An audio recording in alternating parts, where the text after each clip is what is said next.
What up, y'all? Welcome to the Chondro Bar Room. We just gonna Back go straight again. into it. We got We just Mark gonna Hagar go from Texas Chondros. straight into it. Uh, we had already started having a little bit of conversation, so we said we're not gonna stop it. We're just gonna keep it rolling. Um, but first, we're gonna go around the horn. I don't know what happened to Keno. He had a Keno short just, show. Damn. yeah, I guess Keno quit. He's Real back. quick. Y'all hear He's me? I'm back. back. Yeah, That's yeah, somebody you're good. calling, man. Somebody I was calling. like, damn, he lasted 12 seconds. All I right, so forgot to we're put gonna my get thing into on it Do real Not quick. Disturb. We're gonna let Keno go first. If you got anything, then Chuck, and then we'll start. We'll get right on to Mark. So let's go, Keno.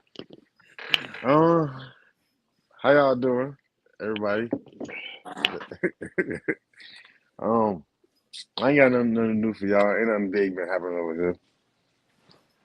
It's a normal day. Nah, first I'm gonna start off. Today my son's birthday, Khalil's birthday. He Happy made birthday. Happy birthday. 10 today. Yeah. He made 10 today, so congratulations to him. My dog, my firstborn. There you go. Happy birthday, Happy little Um, birthday, man. bro. Yeah. everybody say happy birthday. I don't know why he's still wearing Christmas pajamas, but yeah. Hey, you bought him for Come on, where you at? him. So let him know. Oh, he said Hey, shout come out on. to Tuck and his cul-de-sac. Ooh, who got a score to sack? This is called a haircut. This is No, they called a was talking haircut. to Tuck. It was talking to Tuck. Oh, Dude, No, I I'm thought you was paying tribute to me and Tuck's haircuts by cutting all yours off. just glad the Texas boys have nah, this called a ball fade. Oh, the Texas boys are coming. I already talked to one I know Texas they're boy gonna fade. yesterday about you, Mark. Yeah. I talked to an old Texas boy about you. Oh, Yeah, who you Texas talking boy. uh, Chuck, you got anything? Nah. Nah. I'm just posting some stuff. That's it. And we're just trying to not get excited over early stages of success. So super early stages. Yeah, super early. I got my first lock today, so Sick. but it's right on course with with this female cycle, so it should start to see heavy locks in the next 6 weeks. Is that the same female from last year? Mhm. Tight. Different males? Yeah. Different male. It's actually a Maniquari male from Patrick. Oh, sick. Oh, yeah. I know exactly which one. That's tight. Yeah.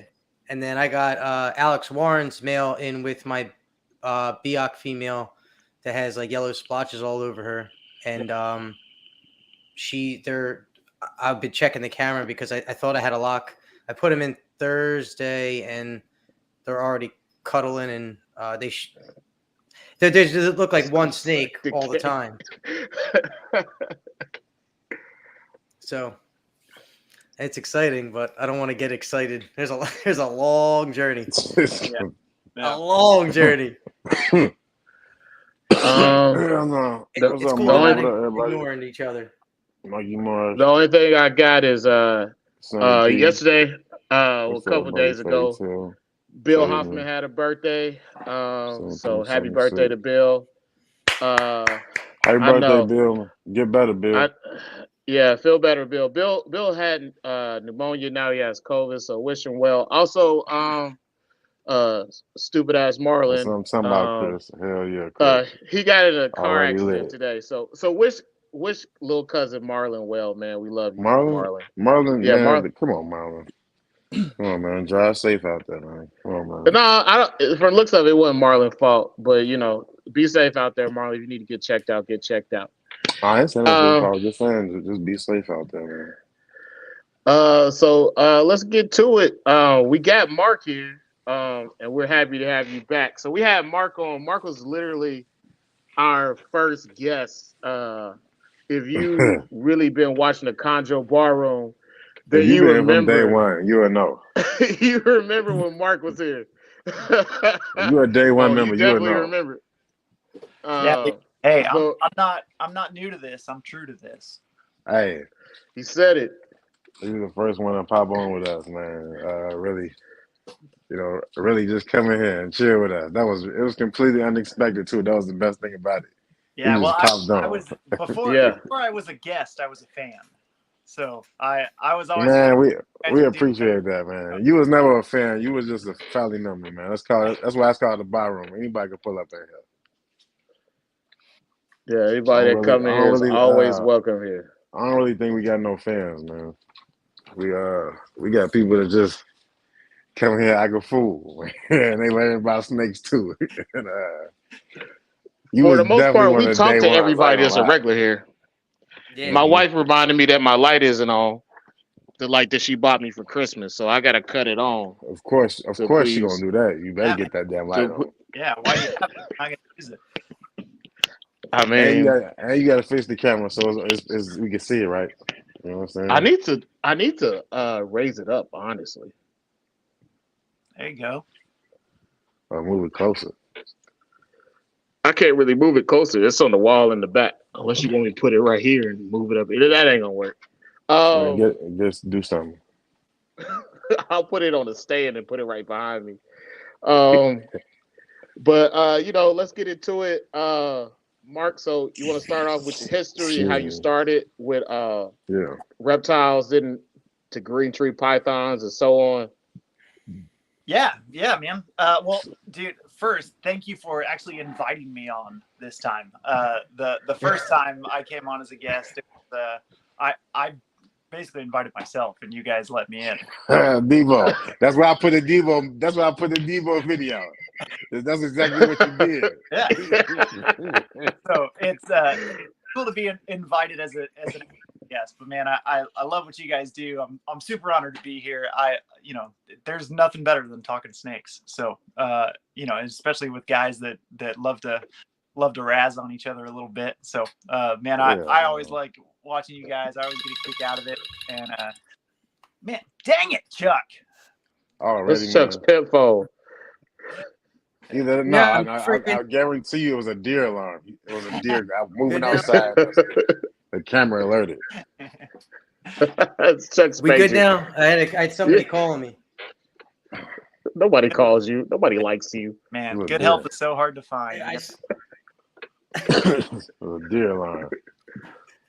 No, but yeah. So I really haven't been keeping reptiles like my whole life, like a lot of people. I was always super into animals. Like, dude, Okay. I know more about animals just like in general than most people will ever know about anything. Like when I was a kid, that's what I studied, man. I was all about it. And so we had a forest behind my parents' house, and I would go and catch things back there. I'd take like a Home Depot bucket and catch like frogs and lizards and snakes and bring them home for a little while, and then let them go the next day or whatever. So I didn't really keep growing up.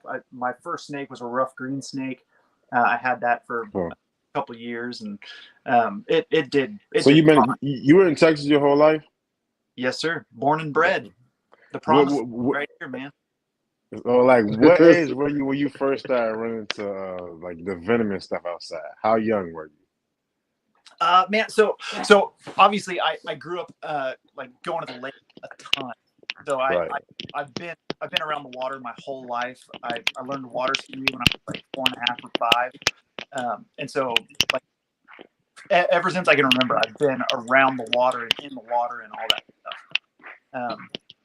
So I learned water snakes real quick. Of like, hey, what's just a regular water snake? What's a cottonmouth or water moccasin, whatever you want to call it. And so I have. Keno gets cottonmouth all the time. Oh man, you always snitching, man. Go dry snitching. But yeah, so I've caught numerous cottonmouths. Just removing them from people's houses, like getting them out of the way, all that type of stuff. I really don't have a ton of venomous experience. Like, I've never kept venomous. I've never like been properly trained. I never plan on keeping venomous. It's not my. No, I was just wondering, like, because you live in Texas. I know y'all got a little bit of everything out there. Just wondering, like, what kind of stuff you bump into out there in the wild. Yeah. So when you were young, I'm talking not in your older life, just just coming out there going to catch stuff, and you catch almost run into something like, oh, not that one. Yeah. So we have tons of copperheads. Okay. A lot of copperheads everywhere. Everywhere, and they don't look like anything. They're pretty easy to identify as a kid, where it's like, oh, like hey, I know that one. But Right. where I'm at in Dallas, we have many rattlesnakes, and like there's an occasional coral snake, but even that, like, not very often. So it's mostly Okay. rattlesnakes. It was mostly water snakes and rough green snakes, garter snakes, stuff like that. Okay. Yeah, and then So I'm sorry. when I got serious in wakeboarding, everything else basically took a back seat. So I didn't keep anything when I was like traveling all over doing contests, and then I went to college, and still traveling, focusing on wakeboarding, focusing on school, and then I got a girlfriend, and then she turned into my wife, and so there were no reptiles in my life during that span. Okay. But then after we got married, and I started just getting that itch again, and so my parents were getting rid of a old, it's like a hexagon fish tank, like a tall one with a stand. So you waited till she was like good and locked down and married, then started going crazy. Yeah. Before like I had to lock her in so she couldn't run away.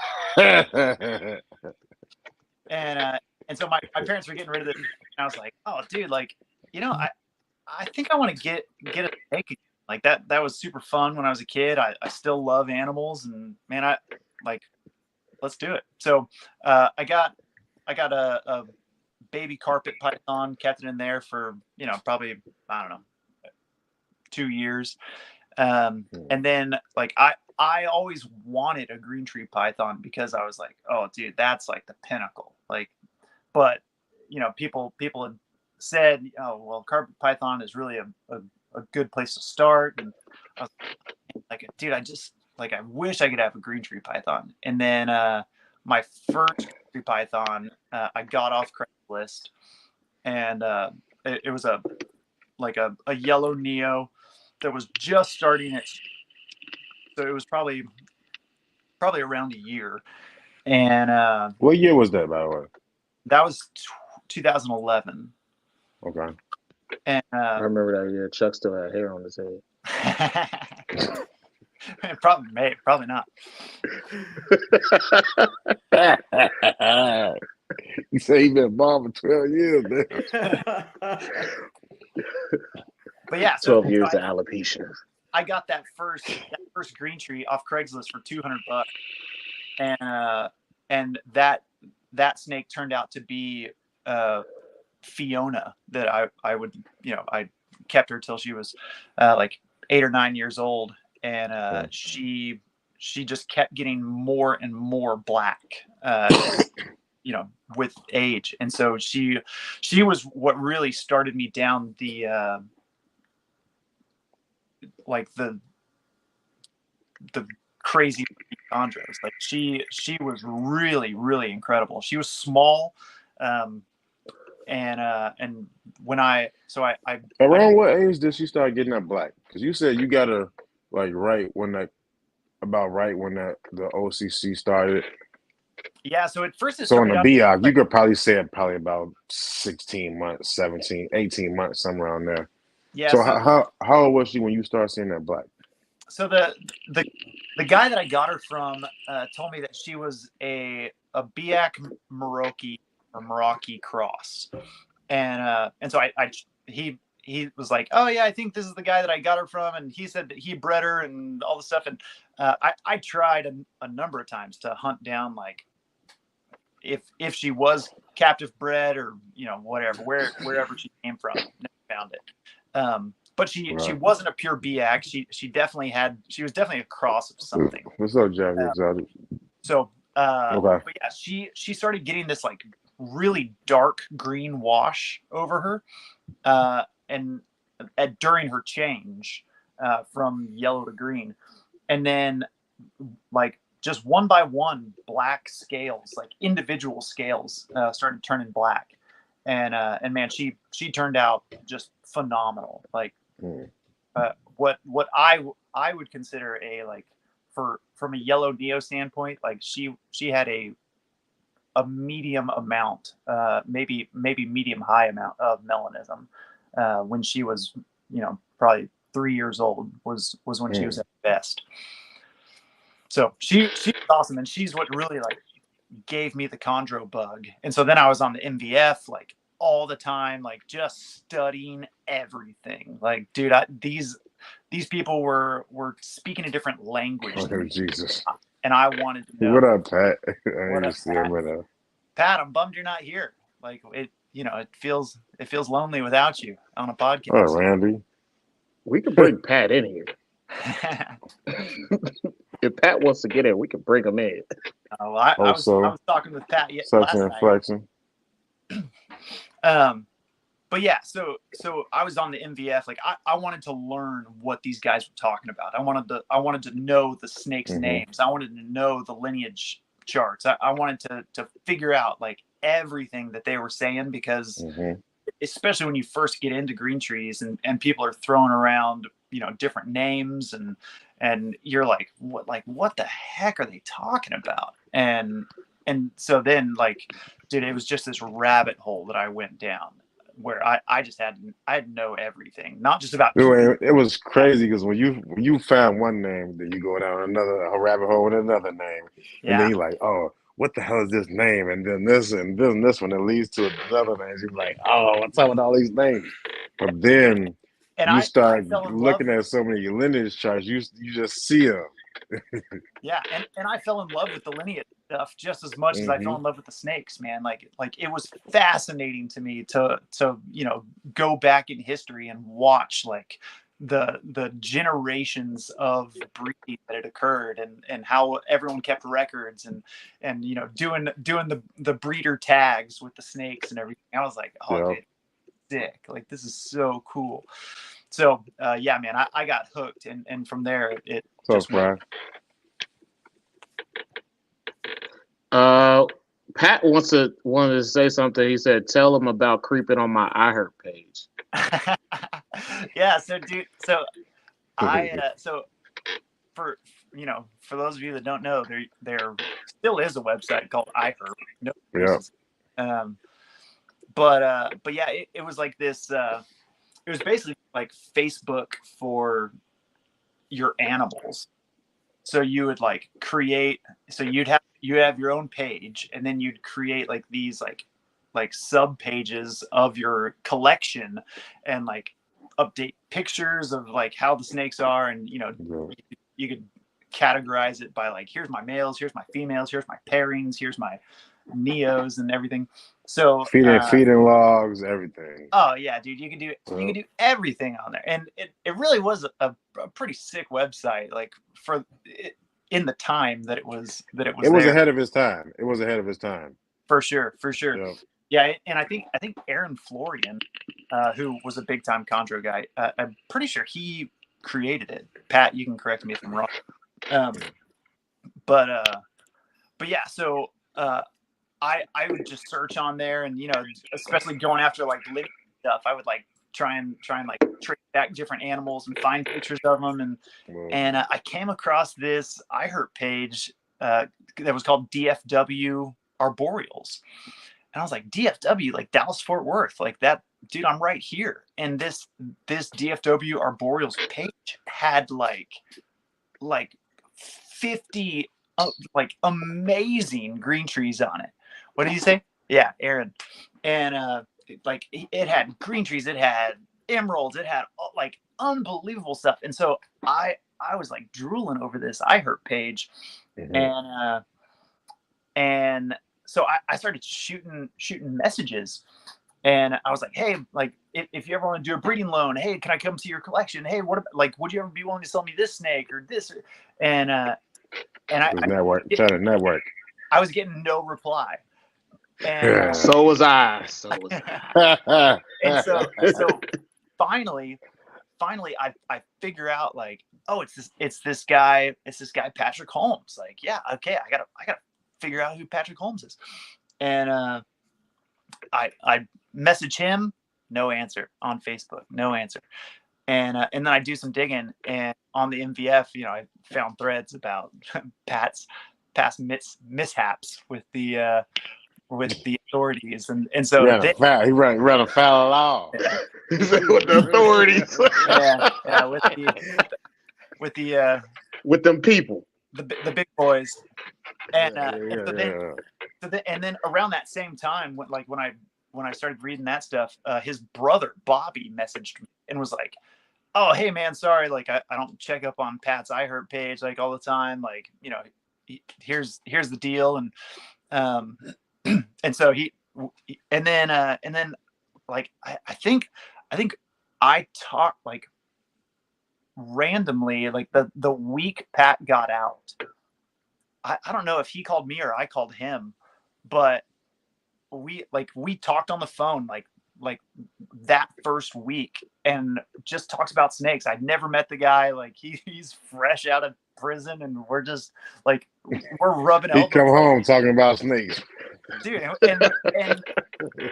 and I was over the moon about it. Like, it was the best. So dude, it was sick. Like we started off on the right foot, and man, me and Pat have stayed connected pretty close ever since then. Shout out to Pat. Yeah, man. Pat's always super helpful. Pat. Thank you for earlier today, Pat. I appreciate you. He just went to the farm for a little bit. Visited the farm. Yeah, he had to go to Indo. So yeah, that's how me and Pat got connected. Okay. All right. So then, go ahead, Chad. So in terms of your iHerb creeping and you meeting Pat, can you go into like why he had to say it like that? I was creeping, man. I was. Hey man, can you tell us more about how you got an introduction into the Texas chondro community and how you use that to help grow your collection? Yeah. So that let's see. So I had a carpet python, and then I got Fiona off Craigslist. They say, dude, love that guy. Pat's the man. So I had the carpet python. I got Fiona off Craigslist, and then I was talking to this other guy from the NBF. Oh, dude, what was his name? King. His name on the NVF was King Chondro, and his real name was I don't remember. It'll come to me at some point. But I saw he was selling a snake on the NVF, and so I reached out to him. I was like, "Hey, dude, I'm in Dallas. Like, I can come up there. Like this week if you want." And so he lived like 45 minutes from me, so I drove up there, and he was actually getting rid of his whole collection. So he only had 3 snakes. He had 2 females and a male. The 2 females there's one designer, a designer female. There was a blue line female. Pat, it was TW9545, I think that's right. So it was a Trooper Walsh blue line female, and then it was a melanistic Jayapura female, and then just a yellow Neo Jayapura male. And so he was like, "Hey, I'm getting rid of all 3 of these. Like, do you want these snakes?" And I was like, "Yeah. What do you? How much?"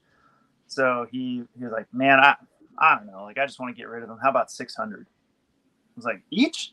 He's like, "No, just for all of them." And so I was like, yeah, damn, I do want those. So I left the house telling my wife that I was going to go pick up this snake, and I came home with 3. And that was a But you start. was like, you was like, baby, I only paid $600 for all three of Yeah, them. yeah. It's like that meme. They gave it to me. That was They free. They gave gave it it, to they me. gave it to me. They gave it to me. Yeah, dude. Like, what am I supposed to do? Yeah, that was the Shout out first. to the Chondro keepers' wives, Oh, man. dude, like, man, we couldn't do it without Yeah, her, man. yeah. Shout out She, We love to y'all. the We love wives y'all because for they putting up do with us and our Yeah. all shit. that. Yeah, Shout out to and my wife for sure. smelling that snake shit in their house, and they dude, looking I tell at everybody, fattest pieces of shed skiing around. I know. dude, I tell everybody, my wife does not. She does not like snakes. Like she doesn't come in this room. Like she doesn't help me out. She doesn't clean. She Mhm. she just doesn't like it. But the fact that I have this many snakes means she likes me a whole lot. Like she So dealing with something. Yes, She willing to put up with exactly. something. yeah, so she is absolutely like, the best. She's the best. I couldn't ask for a better partner. Okay. I mean, at least we don't got other hobbies like side women and being in real bars. I feel, Yeah, right. there's definitely worse things we could be We spending our could be time. out here. We could be out here pulling ice, but we ain't on that. You know what Yeah, I'm saying? dude. Right now We just playing with snake shit. That's yeah, all. dude. We're just four dudes talking about snakes at 10 a.m. or 10 p.m. at night. Straight Yeah. up. Talking about breed. Hey, your female look like she ready. Like she got follicles. Girl. Yeah. My wife is always like this. She's like, "Why are you always talking to Keto?" I'm just like, we just be talking about snakes. She was just like, "You rather talk to him than me." I'm just like, that's not true. Hey, it depends on what you're talking about. So yeah. So I acquired his collection, and those two of those snakes did really well for me. They thrived for me, and one of them got the Trooper Walsh Blue Line one got a tumor and died. What was that, female? Yeah, that was a huge bummer. Like it was just a really cool snake, and I would. How old was she? It was an old snake, so she was probably yeah, dude, she was probably like almost 13, 14, 15. Because she was 95. Because me and Trevor's been talking about this topic and the subject of just to get a little bit off the sidetrack here, but the old females, Yeah, whether they're long-term captive imports or whether they're captive bred, and how it seems like when they get over that 10-year-old period and they have like a drastic change of scenery, um, surroundings, included. It seemed like they, I don't know what it is, but it just seemed like they always take a turn for the worse. Are you talking about a recent event that just happened to one of the bar room members? Also, No, we're just talking about in general. No, I'm talking about in general. I'm talking about because like this because happened like very very recently. I'm not sure if you But heard. but we were just no, I talking ain't about heard. in general, how this No, I ain't seems heard to be about that. really prevalent, with these females. Like people buy snakes, they're like 12, 13 years old, and then they'll say, "Hey, it's an experienced breeder," and Yeah, there's some then reason I don't know about, it but it yeah, usually doesn't happen. I mean, the only person I know that was like really successful with it was Brian Latimer. He was the only person that was really successful with breeding an old female. And I'm sure there's some other people that I don't know of, but a lot of times when I see these females go from one collection to another at that age, seems like they have a lot of issues, for the most part. Now there are some exceptions, but it seems like a lot of them have issues. yeah, and I've seen both ends of it. So I have I've brought in a I think she was, man, I want to say she was a 10-year-old female. She might have been 8, but she was an older female, and I actually I bought 3 females from a dude up in Chicago, and he was getting rid of them. Didn't know the the sex of them, but I was like, dude, I like looking at those. I'm pretty females, and so I bought all 3 of them as a group, and then I sold one to the Lottery Reptiles girls, and I sold one to Tad Dwayne. And so all 3 of us had these older females brought in, and we all 3 got clutches from them that first year that we tried them. And so that was awesome, but that's not always the case. So I've also brought in some females, even like 4 or 5-year-old females that just did not adjust well. Man, I traded Brian Phillips for a female just a couple months ago, and I gave him a Neo, and he gave me this female that was probably only 4 years old, and dude, within a month and a half, 2 months, she was dead just randomly, like just didn't thrive. And I got a necropsy on her, like did the test and everything, and they were like, yeah, we don't know, nothing wrong with her. And you know, sometimes the females especially just do not adjust well, and that's not always the case. Again, I've seen it both ways. But yeah, it's a heartbreaker when it happens. We'll find out on my end very soon. I'll test out that theory. I have an 800-gram sarong female being shipped out tomorrow. She'll be here on Thursday, so we'll see if she settles in. Sick. Oh yeah. Yeah, it's hit or miss, and so you know, with that, like, you know, like if you choose to get a older female, you just have to know that you're the one taking the risk, you know. And I always communicate with the people I'm buying it from, you know, to part of it's just to get a good deal on it. But I'm like, hey dude, this is an older female, like there's a huge chance that it might not thrive. Like, help me out, come down on the price. Well, speaking of that, let's get back to the Texas Breeders Coalition. It seems like it is. And how you navigate that. Yeah. So how'd you build up to that, and you know, getting your feet in the breeding waters?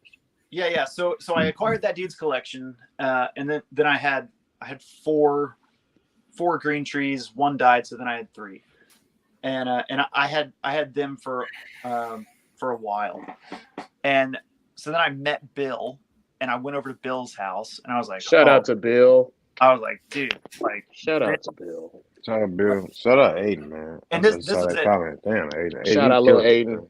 Yeah. And this was little Bradley. old house. And so he had a snake room, like kind of in his garage. And man, that was the first time that I'd been around like a big snake collection. And so then I went to a carpet fest and met Jason Brumley, Matt Morris, Ken Deal, the Lottery girls. I met Pat. I met Saltzman. I met Evan Browder. So there was just this great group of people that I was welcomed in to their crew, and we just started talking a lot. And so I formed this Facebook group at the time, just like, hey, Texas Chondro Keepers, like, you know, let's talk about what we can do together. And I'm eventually gonna fill out your Excel spreadsheet, man. Don't make promises you can't keep, man. But so then, like, I he meant by the 5th clutch, by the 5th or 6th clutch, he got you. He got you. We'll catch up. So I wanted to start an Instagram.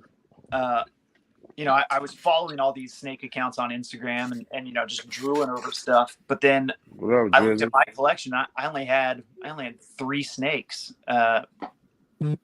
maybe 5 snakes at the time. And so I was like, dude, if I only have pictures of my snakes on this Instagram, like, people are gonna get real bored real quick. Like, it's the same snakes every week. Like, like how interesting is that? Like it's not going to go anywhere. So I sent a message to everyone that I knew in Texas that kept green trees, and I said, hey, like here's what I want to do. Like if you give me permission, then I'll pull your photos. Like I'll make sure that I tag you. Like I want to get you followers. Like and so I had already like I had done pretty well on Instagram with some other accounts that I had created, and so this one, like I just figured, you know what, like I can, if we all do it together, we can do more than we ever could individually. And so that was the mindset. It's like, man, we can go further together. And so I started the account, and it did really well right off the bat. It was at an easy time in Instagram to gain quick followers. And then one of my videos got picked up by do you guys follow If You High?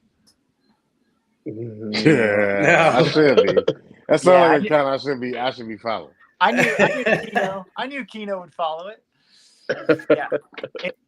It's an account called If You High, and it's awesome. Like, dude, the like cool, trippy, wild videos that you're like, oh dang, this is insane. And so they reposted a video of mine that had got picked up on Reddit, and they found it on Reddit and then reposted on Instagram. And kid you not, like I was getting like 100 followers an hour, like for days. Damn, you blew up on Reddit. Wow. And so my phone was blowing up. Like I didn't know what was going on. And so so I had already met Brian Barczyk.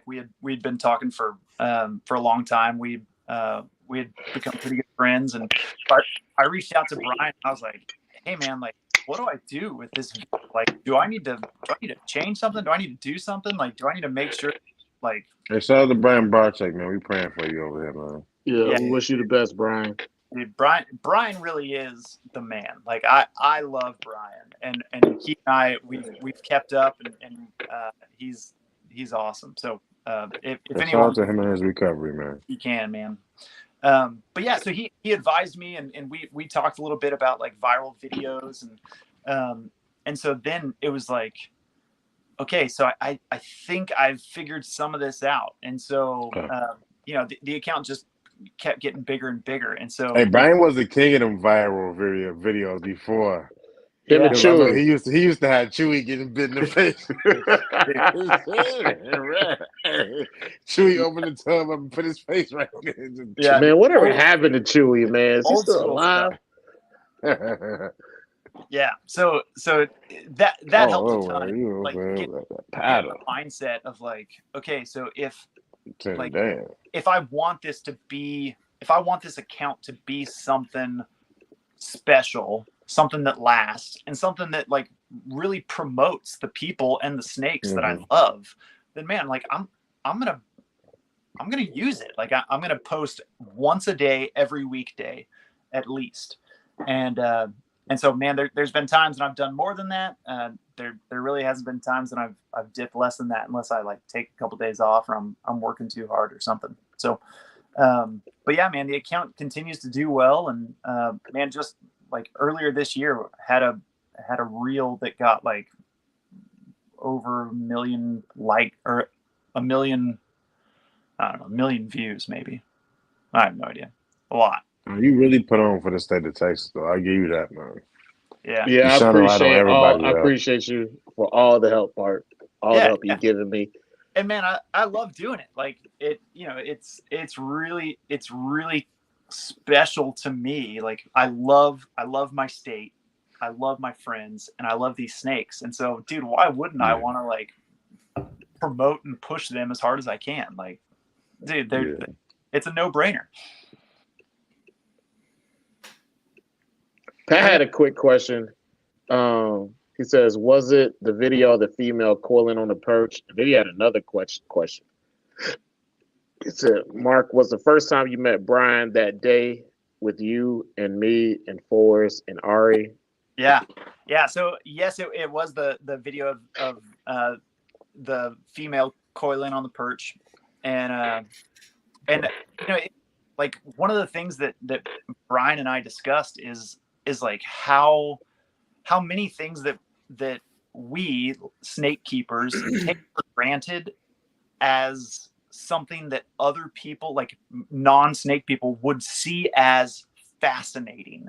Like, dude, how many times have you watched a snake like get into that coiled position? Like you get her out to soak, or you have her out of the cage, and then you put her back in, and you just watch her like curl around into that classic green tree like pose. You've seen it 1,000 times, and so it's not really anything special for you. But then people that don't know snakes that flipped out about it and were like, oh my gosh, like unbelievable. And so that video ended up getting like, I don't know, like 5 or 6 million views. And it's something that we see all the time. And it was just true. It was really enlightening to be like, oh, like, dude, there's so much cool stuff that these snakes do that people don't realize that we see all the time.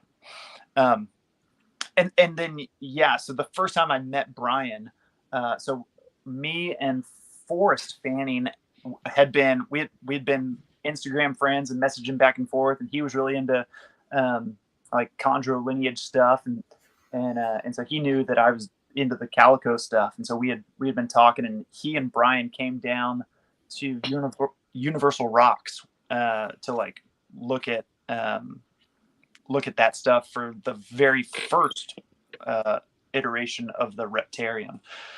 And Universal Rocks is like 5-10 minutes from my house. Like it's right up the road. And so did you meet when you first met Brian, he was he still did he still have the baby the chondros that he used to import through BHB? Yeah, so okay. he was still. Because a lot of people don't know that, but he used to have baby chondros and cyclops and all that. Yeah. So he would import just a handful. Like he really wasn't doing big numbers of them. Right. It was every now and then though. You would see it you would definitely see it on this page. Yeah. And Brian, he's bred green trees in the past, and it's one of the many species he had ticked off his list. So, but yeah, so. Nice. Forrest reached out to me and was like, "Hey, we're coming down to Dallas. How far are you from Universal Rocks?" And I was like, "Dude, I'm 5 minutes away. Come to the house. Like, come hang out." And so, Forrest, Brian, they both came over to my house, and I was like, "Dude, I got freaking Zoo Dreams and Brian Barczyk in my house right now, looking at my snake collection. Like, it was unbelievable." And then. I think later that same weekend, or maybe it was a different weekend, but me, Patrick, Ari Flagel, all met Forrest and Brian in like a hotel lobby where they were staying. Again, like 15-20 minutes from my house, because they were coming down to Universal Rocks. And it was right after Ari had gotten back from Indo, and he was like, he had gotten all these pictures of like baby Bolin's pythons hatching out of the egg in the wild, and he was showing us all these pictures. Dude, it was unreal. Like, dude, you're sitting at a table with like all these freaking legends, and it was like seriously one of the highlights of my herpetoculture career. It was my kind of table right there. That's neat. Legends. Have you ever looked up the cost to go to like somewhere in Indo, like Batanta or Mosul? I'd really like to go to the island Mosul.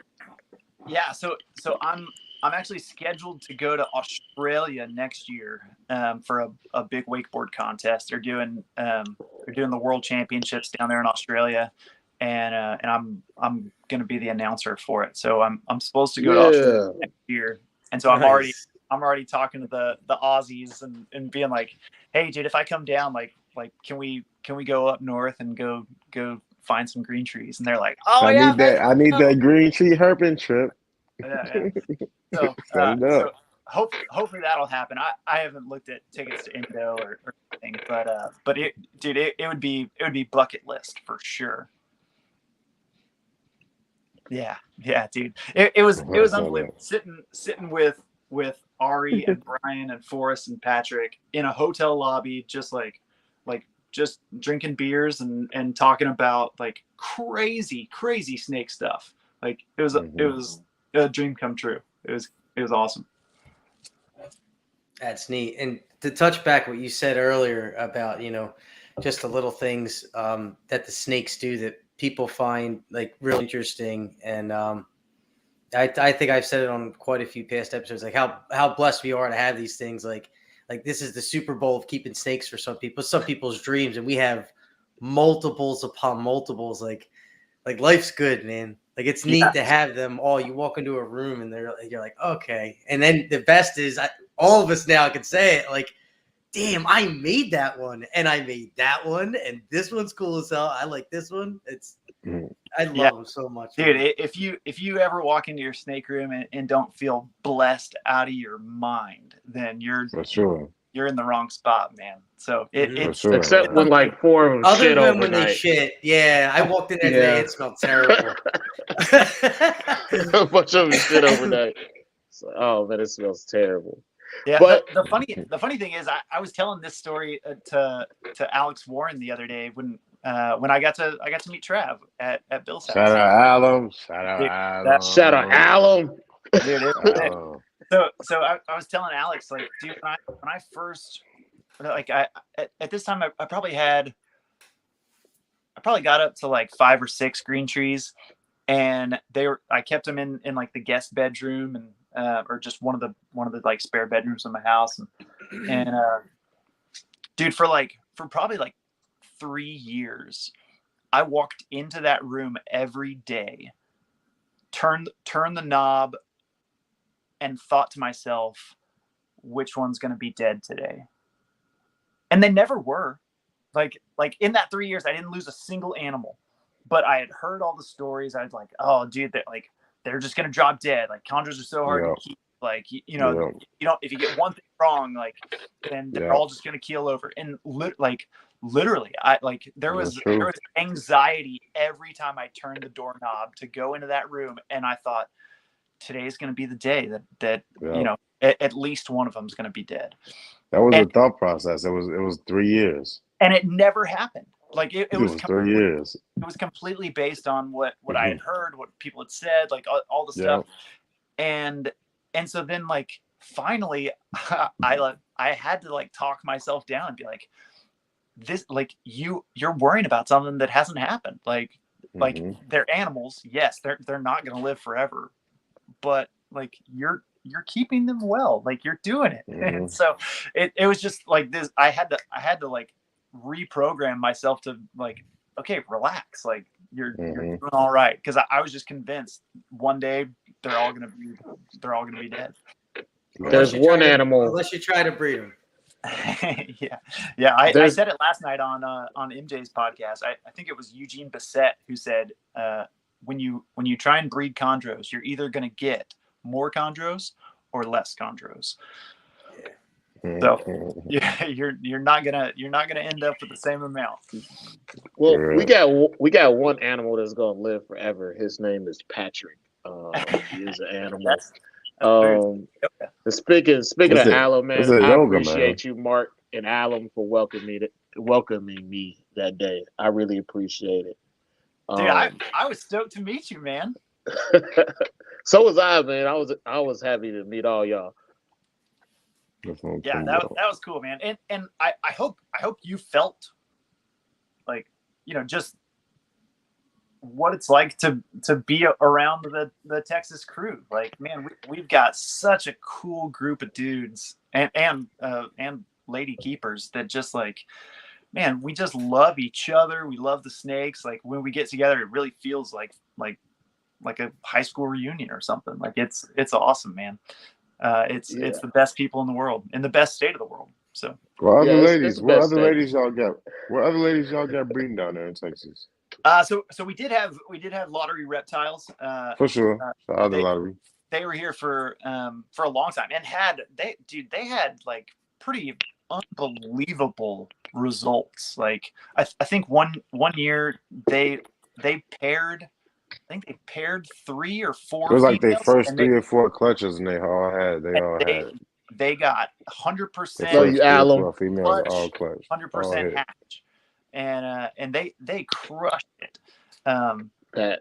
so yeah, it like they were really cool, and then there's been a handful of people like that keep 1 or 2, or like a husband and wife duo, Okay.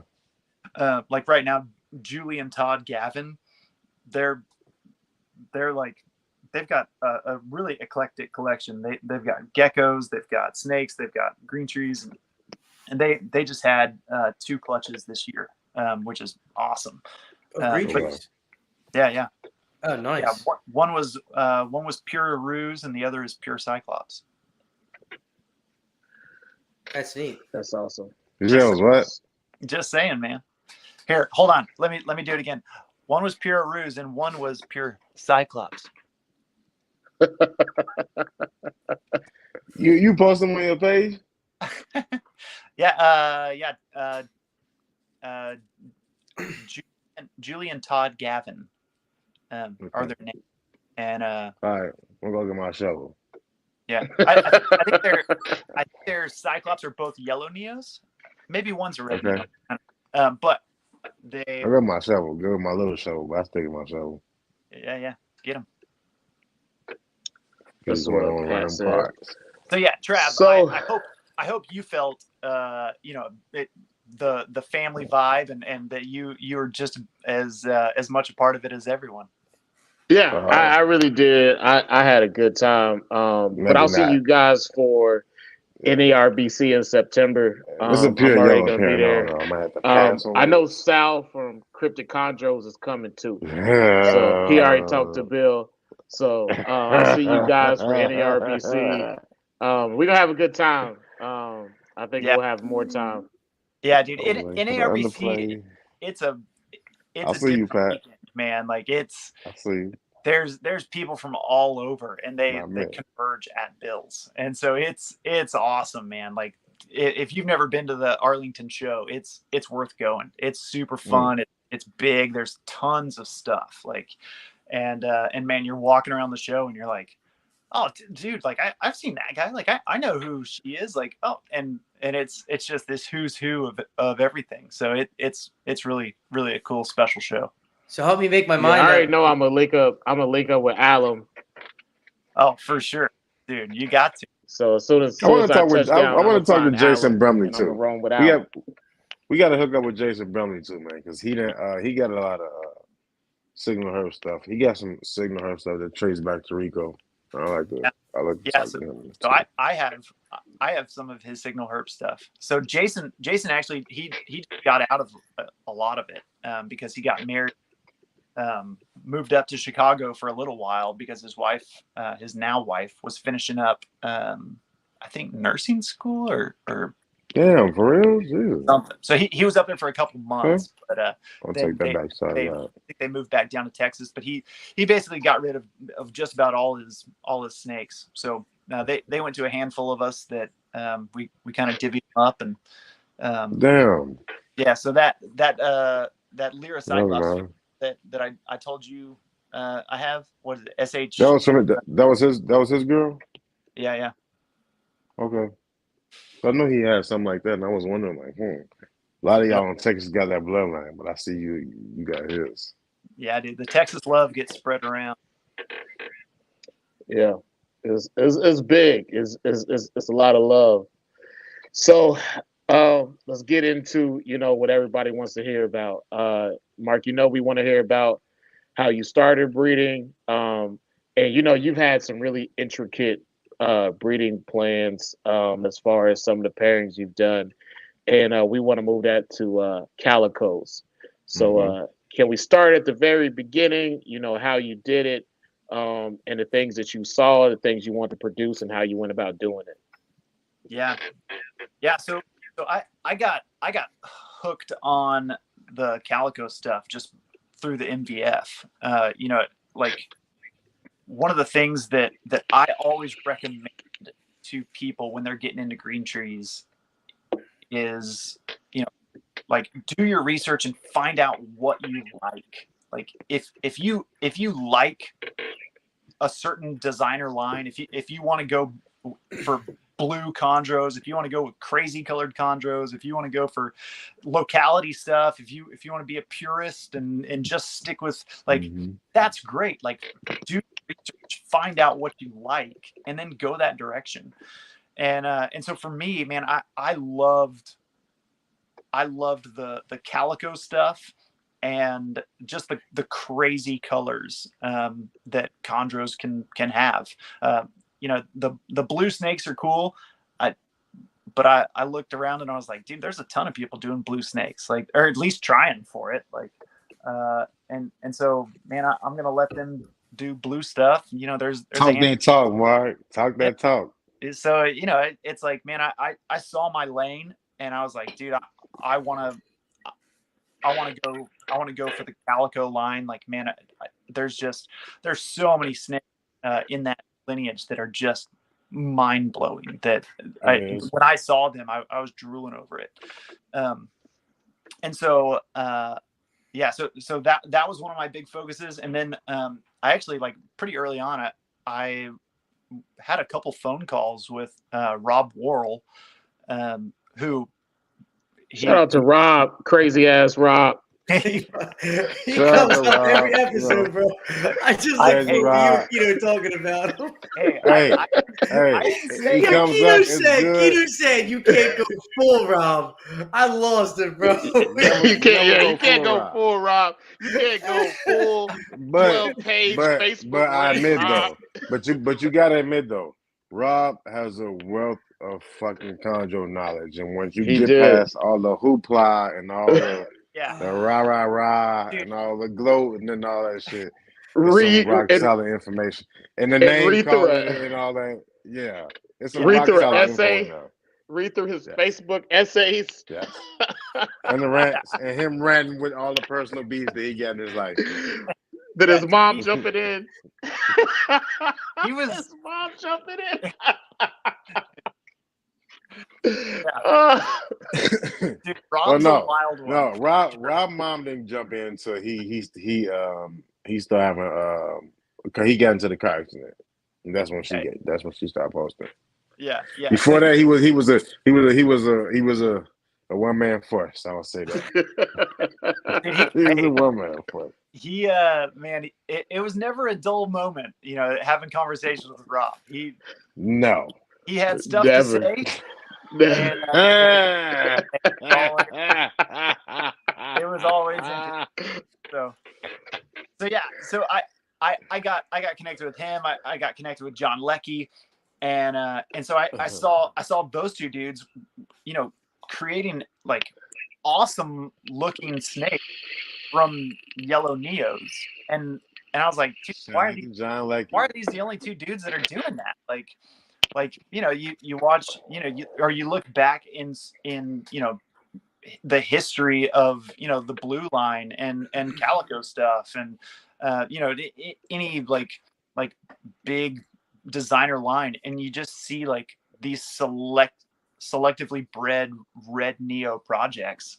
I was like, dude, if people like gave that much time and energy to a yellow neo, like, dude, I firmly, like, wholeheartely believe that you could have an all blue snake from yellow neos. Are we gonna talk designer yellow neos? I ain't spitting. Yes. Please touch on that because I got a pair upstairs that I'm hoping something comes out of that. Put your feet up, Mark. What's up? Put your feet up. Dude, if you got, like, you know, the problem is, here's the problem.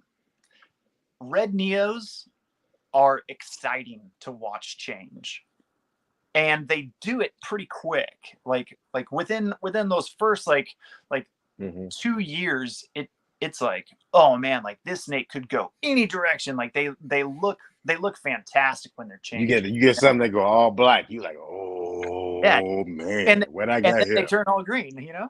And so the problem is people don't keep back enough from their clutches, and especially yellow neos, man. They sell them off, and you know, it's everyone's chasing the red neo stuff. And so, man, like, dude, if you kept a handful of yellow neos, raised them up, and paired, you know, whether it's from the same pairing or from various pairings, like the ones with the widest bluest dorsal stripe, and or the most blue blushing on the side, like, dude, if you got two, like, really, you know, I'm not talking hormonal, but like a ruse with good blue on them, like just like blue down the sides and everything, blue diamonds on their back, like, dude, like, you do some of that, man, you could get an all blue snake after a couple generations. Like, the thing that we get caught up on is, man,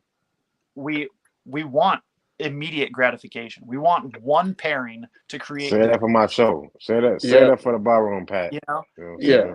you want your results in one pairing. And you look at what Trooper Walsh did, dude. He was doing it from the 70s. Like, that's 50 years ago. For sure. And man, like, just within the last, you know, 25, are we seeing like really blue snake? And so, man, like, green tree pythons are some of the most unique, like, colorful snakes on the planet. They have all the palette that, you know, the color palette that you could ever want. And so, man, I wholeheartedly believe that, you know, if you want a high yellow snake, a high blue snake, a high black snake, a high white snake, you know, you want to have, you know, an orange snake, like, dude, green tree pythons can do it. You just got to put in the time. And so that's, you know, that's my stance on it. Now, and that's something that Rob always brought up with me was when you got past the BS. One thing Rob always harped on was how he never bred for color. He always said, Keno, I'm fucking breeding for size, man. I wanted those fuckers to just be eating and be monsters. And I wanted these fucking guys to buy something at 8 or 10 months that was just fucking, and you know what the yellow is, you know what it is. You know, it's gonna change in fucking overnight, you know. And he will be like, basically how he got his black pearls was, it was an accident, how he just mistakenly ran into it. And he was like, everybody was like, oh, you should keep those babies. He was like, oh, why would I do that? I got the ingredients to make that shit over again. Fuck, I was all fucking baby. Just keep them. Yeah, dude.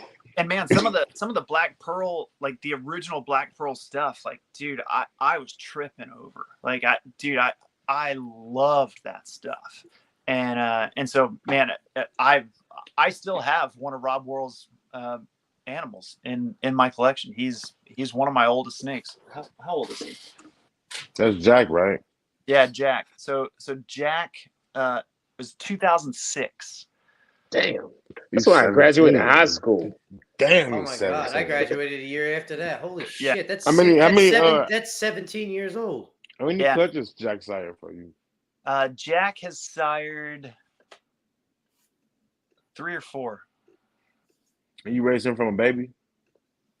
No, I got him from Matt Morris. And he was already.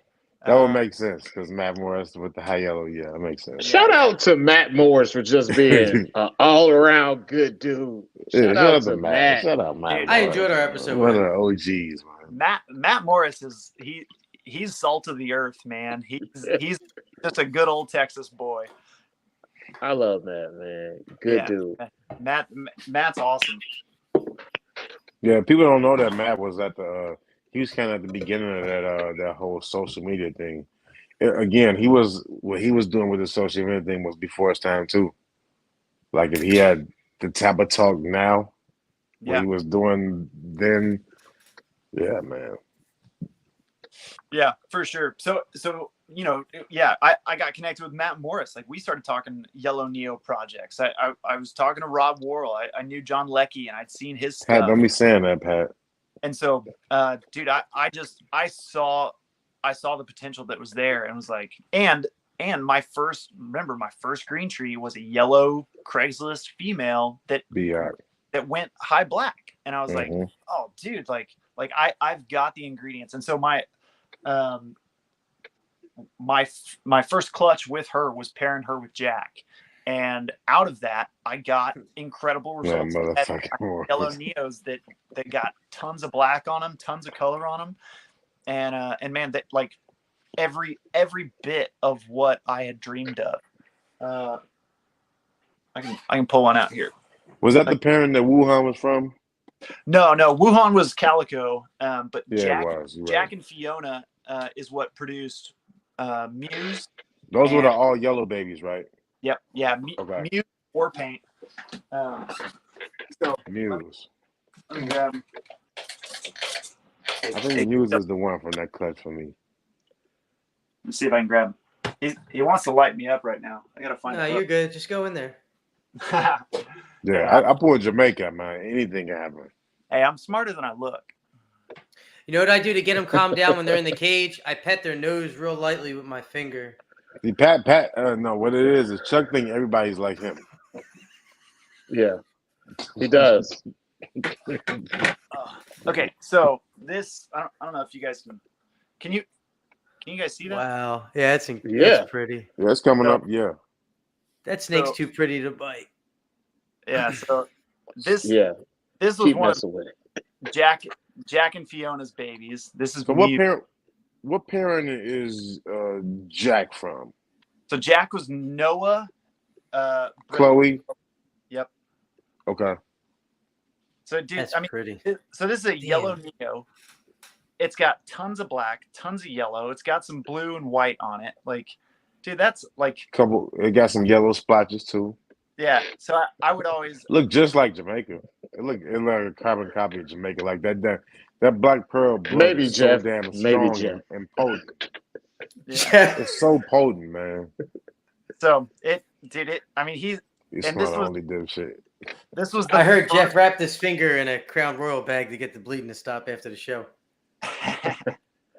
He was bleeding like a motherfucker. I forgot that. Yeah, he did. Shout out to Jeff. Crazy ass Jeff. Canadian Chuck. We'll call him Canadian Chuck from now on. But that black pearl blood is so strong and potent, man.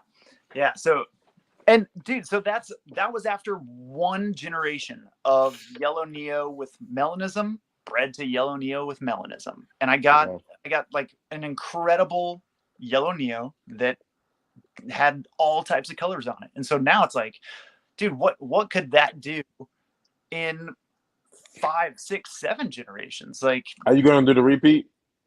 So I'm gonna breed that snake to its sister, and I'll try that this year. So she looks similar to him. She's not quite as extreme, but she's got tons of colors. She's got good black, and I'm expecting to create some crazy yellow Neos. Okay. So that was your first clutch, and then how'd you give us the background on the Calico clutch? You got all Calico with it. Yeah, so my first Calico clutch, I crashed and burned. I fried all the eggs and had just no babies, 0. So I had a. What do you think? Could you touch on maybe what the? I did that too. Was it your was it your fault, or do you think it was just not meant to be? No, yeah, it was my fault. The incubator, I put them in. It just wasn't doing it. The fan that I had in there was pumping too much air. It was drying out the eggs, and so one by one they went downhill, and it was a Calico male that I got from Rolando Burgess. And it had Mr. Black in its lineage. It actually had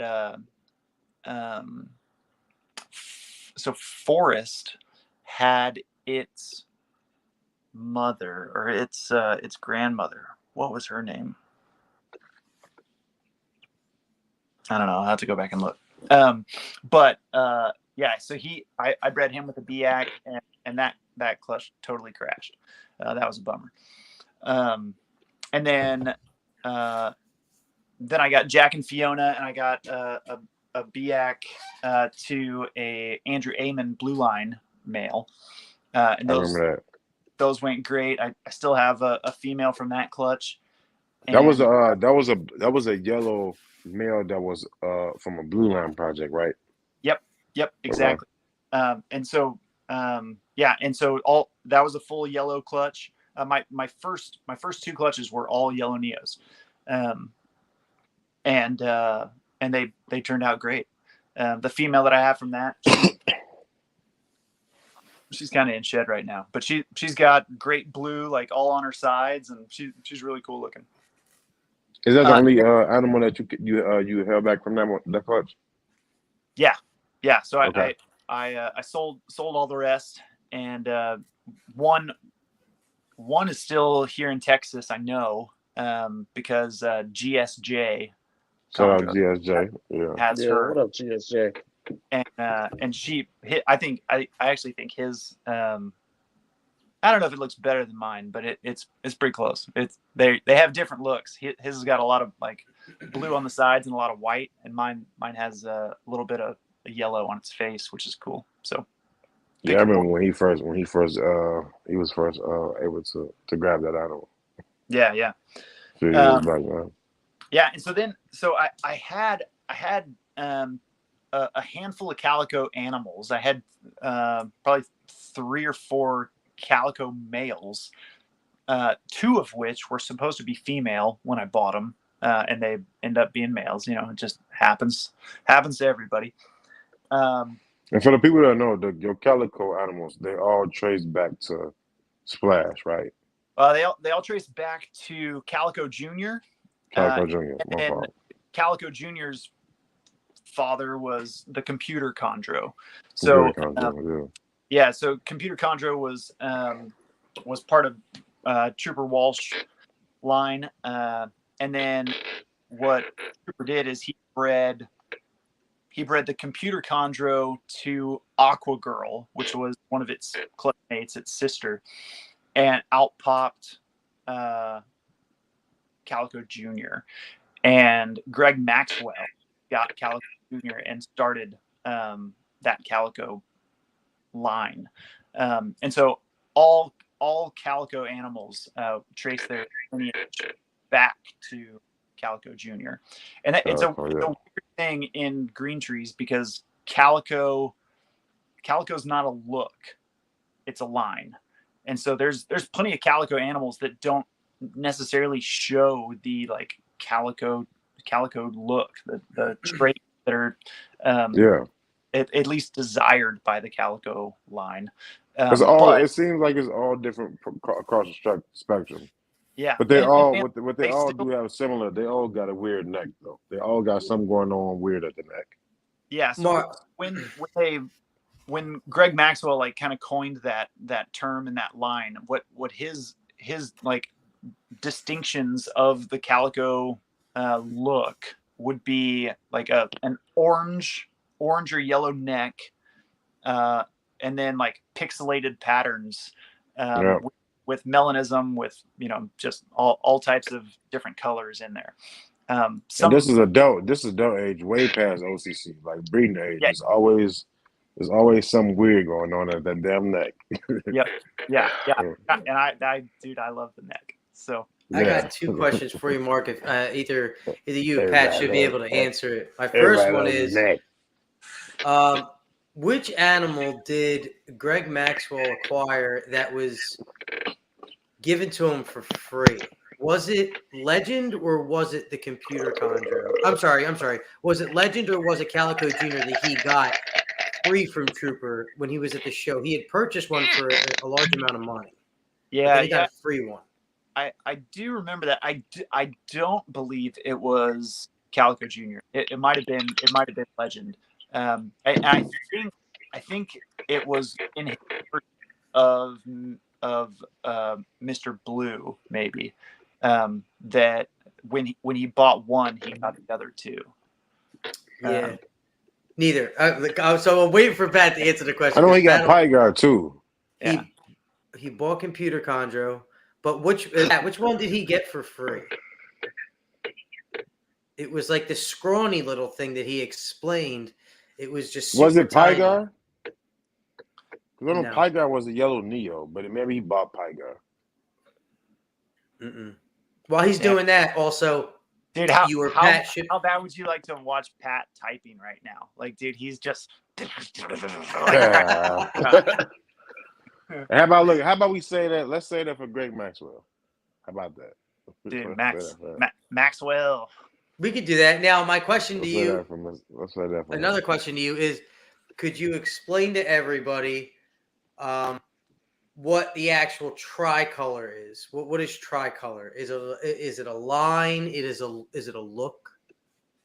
Yeah. So my understanding with tricolor is that it's a look, and it's typically green, blue, and yellow, and a relatively equal amount of those three colors within them. So a lot of like the, you look at like the King line over in Europe, where they. Yes, you are, my friend. Yes, you are. They're like a pretty, a medium yellow chondro with some blue dorsals and greens. From my point of view, that would be a tricolor. Good, because that's one of my pairings right now, and I'm so fucking excited. Yeah, dude. I mean, and the lottery girls, they produce some great tricolor animals. They did. Those are the main focus. Yeah. They had incredible stuff. So that's where that's my understanding of tricolor. There could be other people that are like, oh no, it's this. And, it might be. But I think Pat had made a statement that he was attempting that in a pairing during Kino's episode. So hopefully Pat will be able to, I guess, affirm what you're saying. But that was my suspicions. I didn't necessarily know the facts behind that, honestly, and I'm glad you cleared that up for me, because I kind of said that out loud. Like, I thought it was, an equal amount of those three colors. Yeah. If I would have said it wrong, he would have corrected me. So looks cool. Looks like I got it. But yeah, so my two focuses in my collection are the Calico line and like really cool yellow Neos. Within the Calico line, like I want to, the Calico family tree has all like it branched out, like and the Calico line has been outcrossed a ton.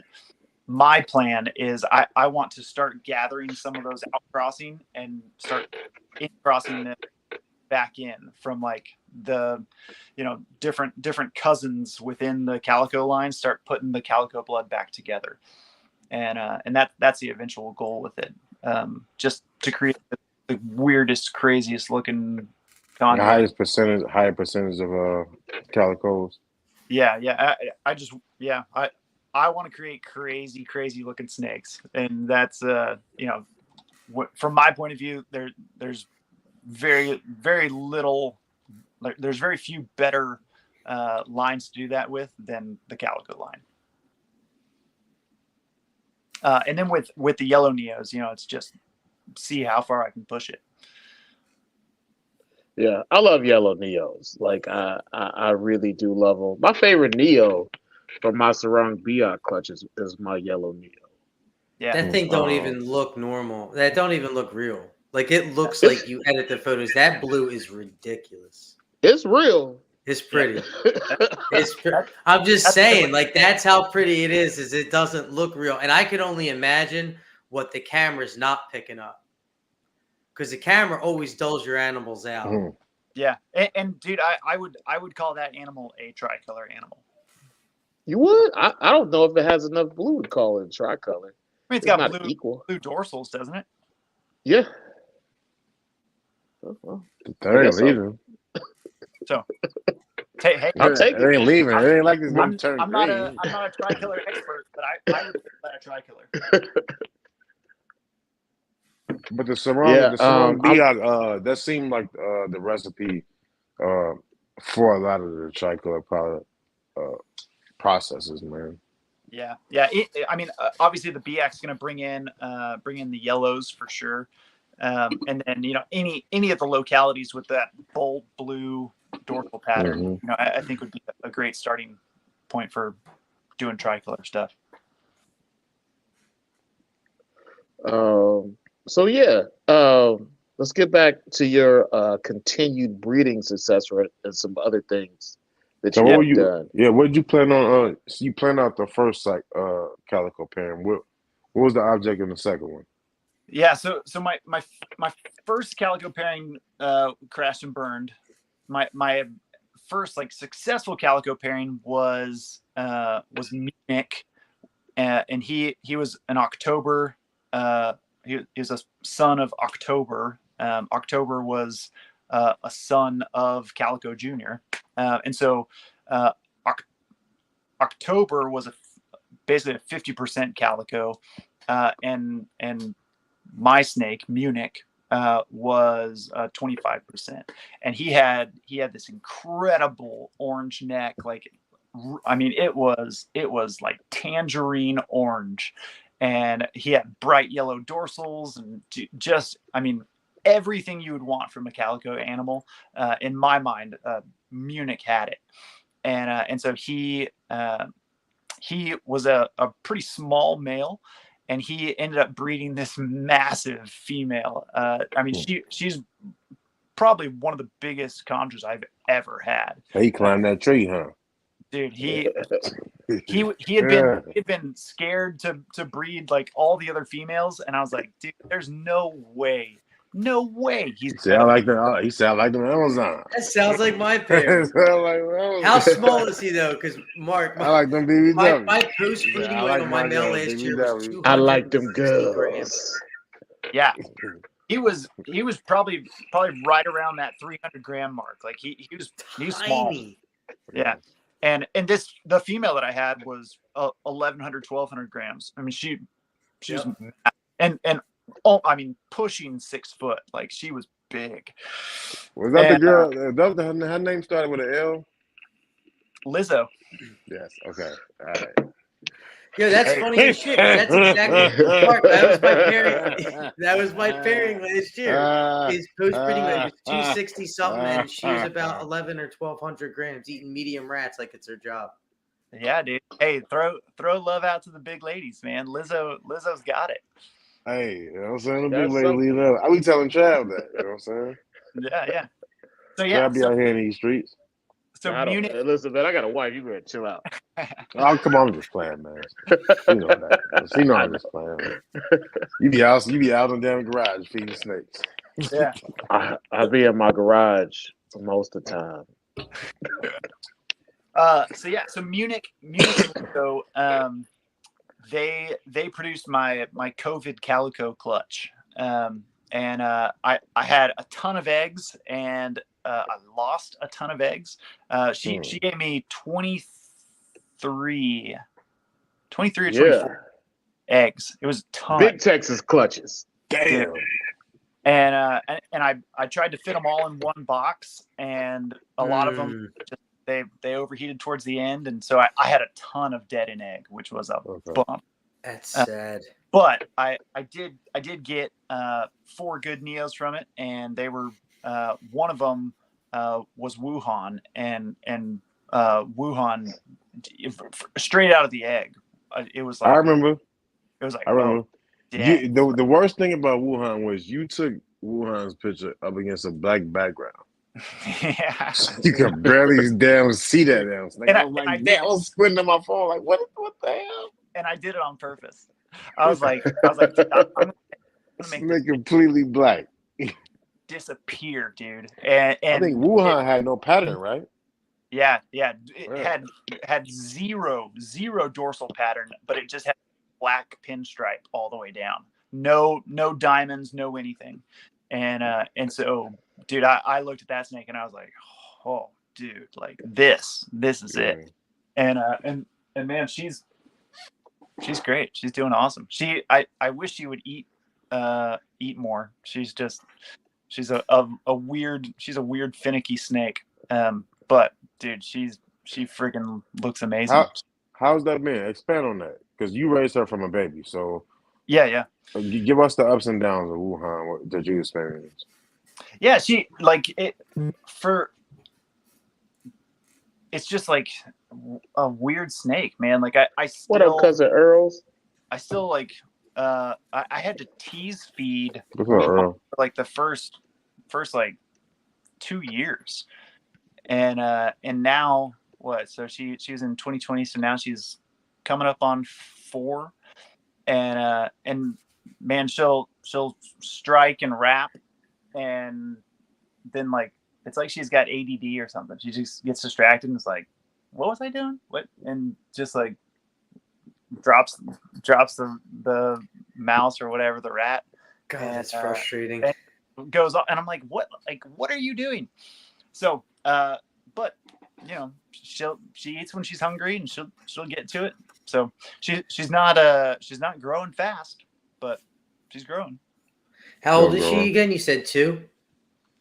Now she's coming up on this year. She'll be 4. And what would you say is the how much does She she probably weigh? about she's probably 3. She's probably 3.5 right now. Yeah, she'll be 3. Probably about 3.5. What would you say the weight she is? Around 400, 450, or less than that? Yeah, maybe. I don't know.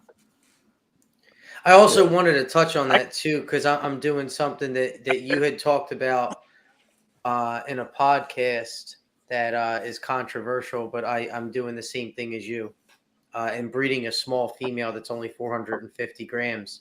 I know that you had mentioned on demystifying chondros on the Morelia Python radio. Yeah. That you had bred a very small female before. You just got a small clutch. Can you just touch on that a little bit? Wow, she is pretty. Beautiful. Jesus.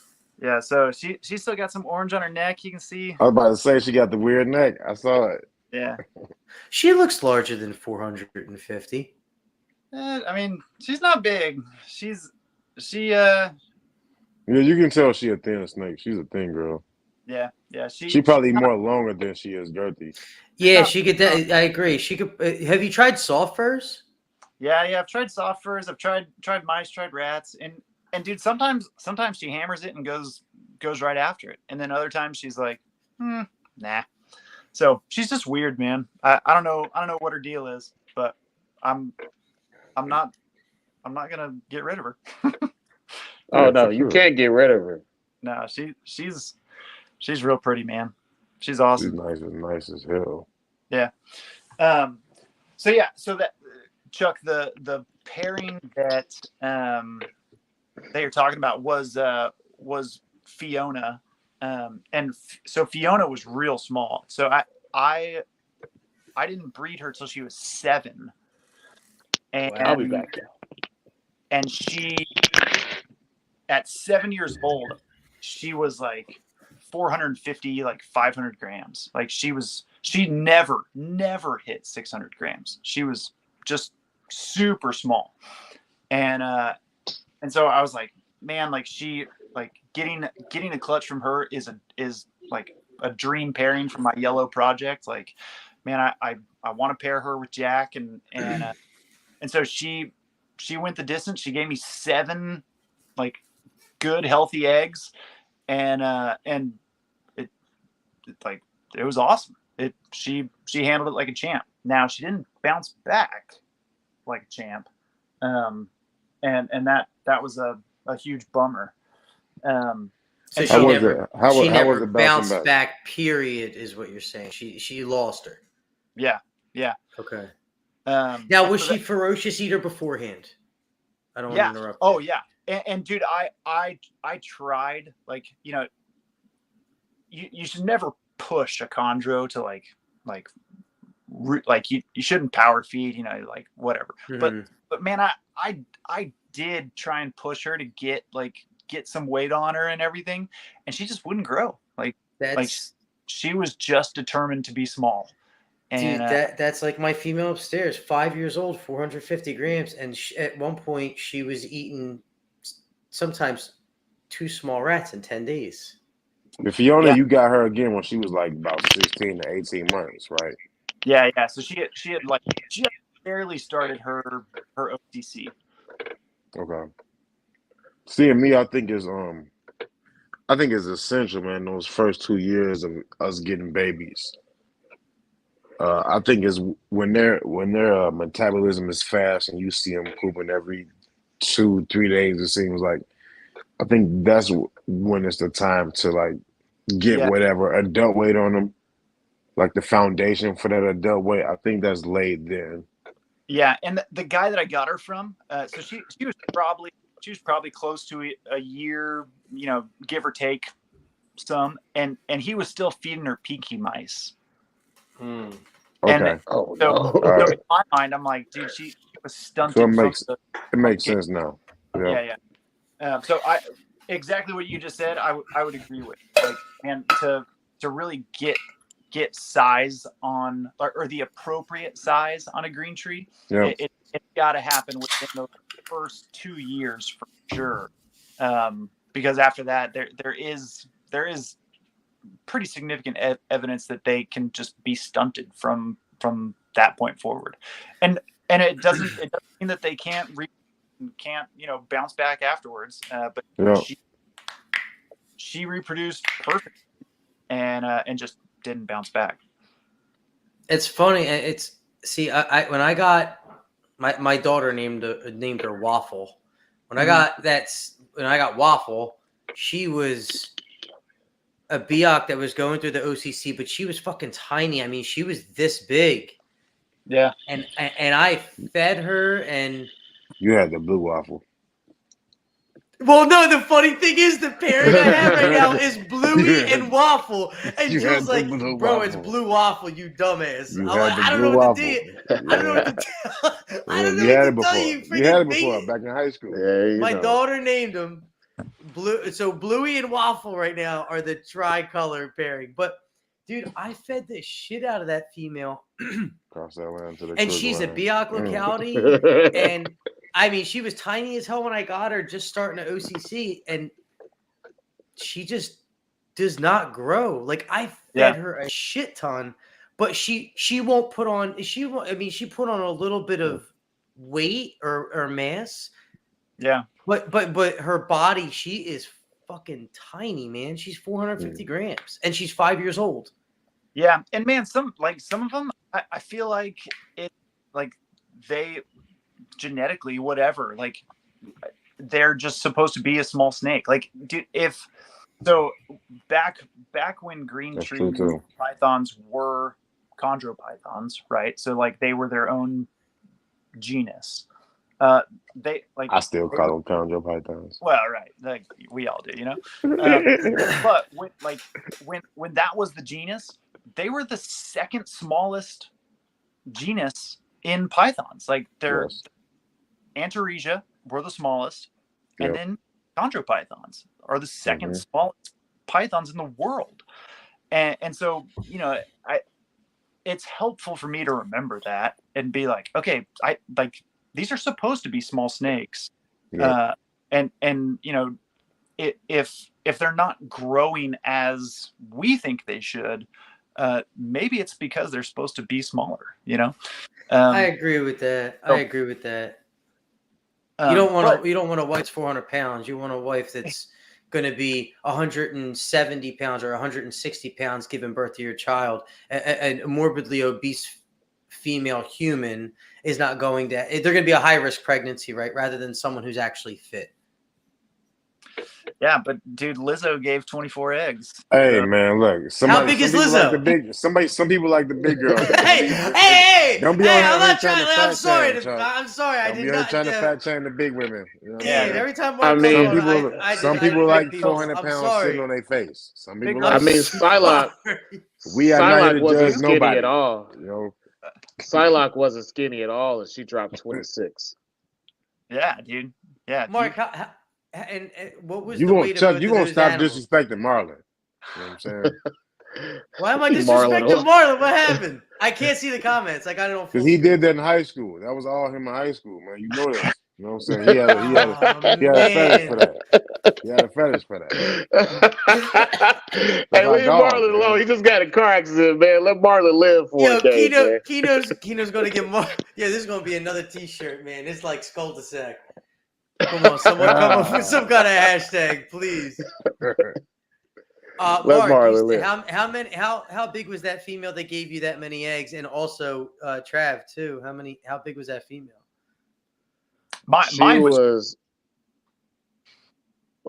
about 900 grams that summer. Yeah, Okay, mine was well over 1,100. Okay, all right. So they were almost 6 feet long. She's massive. Yeah. Now, did When you when she Mark, dropped the same eggs though, you could supplementation or see it. no? Huh? Go ahead, Putting on for Trav. I'm them big sorry, buddy. girls, man. Putting on for them No, big girls. I just said when she dropped all her eggs, like she looked emaciated though. That was the skinniest. I didn't think she could ever get that skinny. Yeah. I was going to ask, are you doing something similar to what Travis is doing with the supplements injected into the prey items? No. Gotcha. I don't think it's Trav's on that sscientist stuff, man. Yeah, No, I don't think it's a secret that Travis is getting such. Oh, me? Chuck lives with a fucking monocle. He just walks around looking at shit. No, I don't do any supplement stuff. I'm interested in seeing some other people do it and seeing what the results are. And it's so much of it is still, if you do it with 1, 2, 3, 4, 5 green trees and stuff goes well, it's like, man, that's great, but it's still a super small sample size. Oh, it's very anecdotal. 100%. Yeah, so it's like, man, I'm not in a hurry to change what I'm doing and mix things up and add different supplements or chemicals or whatever. These snakes, they eat mice and rats, filled with all types of diseases in the wild, and they seem to be doing pretty well. Yeah, I like the shit. I like the. So let's talk about your clutches that you got on Morph Market right now and the clutches that you hatched this year. Let's get into those. So this year I've hatched 2 Calico line clutches from 2 different Calico males. So the first, are they related? Huh? Are they related? They're cousins. So okay, cool. So one of them is from. If you've been in chondros for a while, you probably know the name Vita Cernock. Yep. So Vita, yep. he was up north with you, huh? I think he was in Michigan. Yep. I know that name very well. Yeah. So Vita, he had a calico male named Baldur, and Baldur was. I remember that name too. Back, guys. He was from Mandango, bred to Kelmy. Yep. So Baldur was from that pairing, and then one of my males is a son of Baldur, and then Buddy Buscemi had a male named Dijuez. I don't know what it means or why I named it that, but he was also from Mandango Kelmy, and so I have a son of Dijuez as well. So it's those my 2 males are cousins. Their fathers are each other's uncles, if that makes sense. Okay. Yeah. And those are the 2 males that I got clutches from this year. So are they both reds? Yep. Okay. Yeah. So one is from Baldur, bred to Rhea, Rhea was a Rubiac that Sean Beck had, and she had crazy colors. She was a really cool animal, and She produced an F1 or F2? I think she was an F1, a Rubiac. Okay. I could be wrong. I have her lineage. I should probably pull it up. I think Let's see it that. maybe an F2. But Because those F2s, the F2 Rubiacs seem like they always the craziest one. If somebody can hang in there with the patience, it seems like the F2s are always the ones when you hit gold with the with the Rubiac kind. yeah, and Pat's. Hey Pat, we just gonna put you in here, man. If you don't chill That out. was from Cal Jr. Mark Spataro. That's another old name right there, Spataro. Yeah. So he's right on. So Buddy and Mark Spataro did a joint pairing with Mandango and Kelmy. Mark Spataro had Kelmy. Mark Spataro had Mandango. Buddy had Kelmy, and they got just awesome neos from that. Mandango was Cal Jr. bred to Lemon Girl, and just a really cool snake. So yeah, I have two Calico clutches. One was the Calico male from Baldur and Rhea, bred to that Signal Herp Cyclops that you like so much. And all red neos had I think 15 eggs laid, and I got 10 neos out. One egg went bad, like pretty right, and then I had 3. Maybe it was only 14 eggs. 3 dead in egg when all the rest hatched.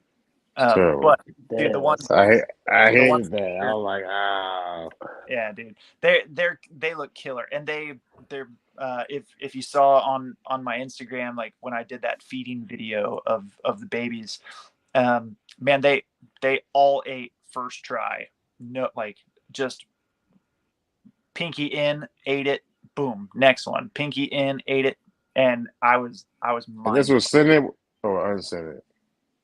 They were scented. They had chick down on them, but 10 for 10.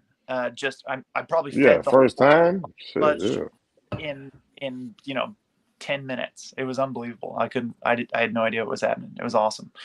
And so they look awesome. They're super dark. They got really bold yellow dorsals, and a lot of them have like really dark necks.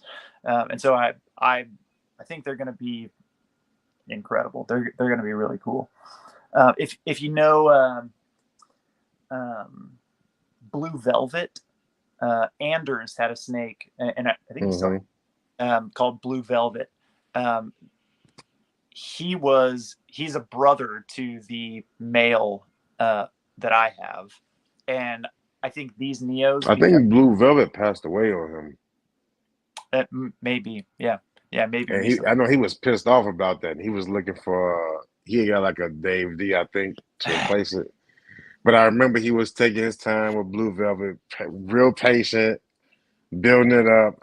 And I kind of felt bad for him on that one because that snake looked amazing, man.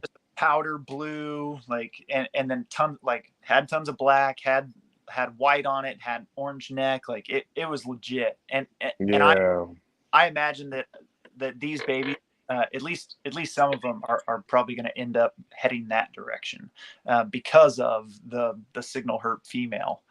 She just had a great blue wash on her and just really cool snake. So that was one clutch. I have 10 neos from that. They're rocking and rolling, and I have all the ones that I'm planning on selling. They are on Morph Market right now. So if you're interested, check them out. Beautiful snakes. Yeah, thanks. They're good looking animals. What about the second clutch? How many leaving from that one? Yeah, and the second clutch, they just the the last one just shed out on like Sunday, and so I did or maybe Saturday, and I did the first feeding trial 2 nights ago on Sunday night, and Okay.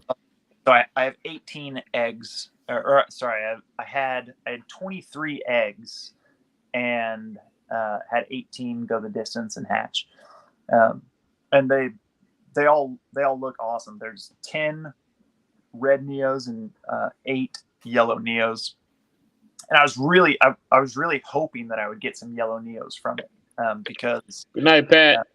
Of course you did, because you the yellow Neo, man. yeah, dude. So yeah, I really wanted some yellow neos from it, and I want to mix them into my yellow neo project in the future. But the red ones, man, they're super cool. There's a ton of like really dark ones that I know they're gonna have they're gonna be black and blue snakes. Like that's what their dad looks like, and the mom was a Lyra locality, and so man, the Lyra and Jayapura, and they go through crazy OCCs, and they get super dark, and man, I think adding the Calico blood into it is gonna keep a lot of the black that you would normally see kind of fade away as those localities grow old. Yeah, the male is Bolo, and Bolo is he's been in my collection for a long time. I think I got him in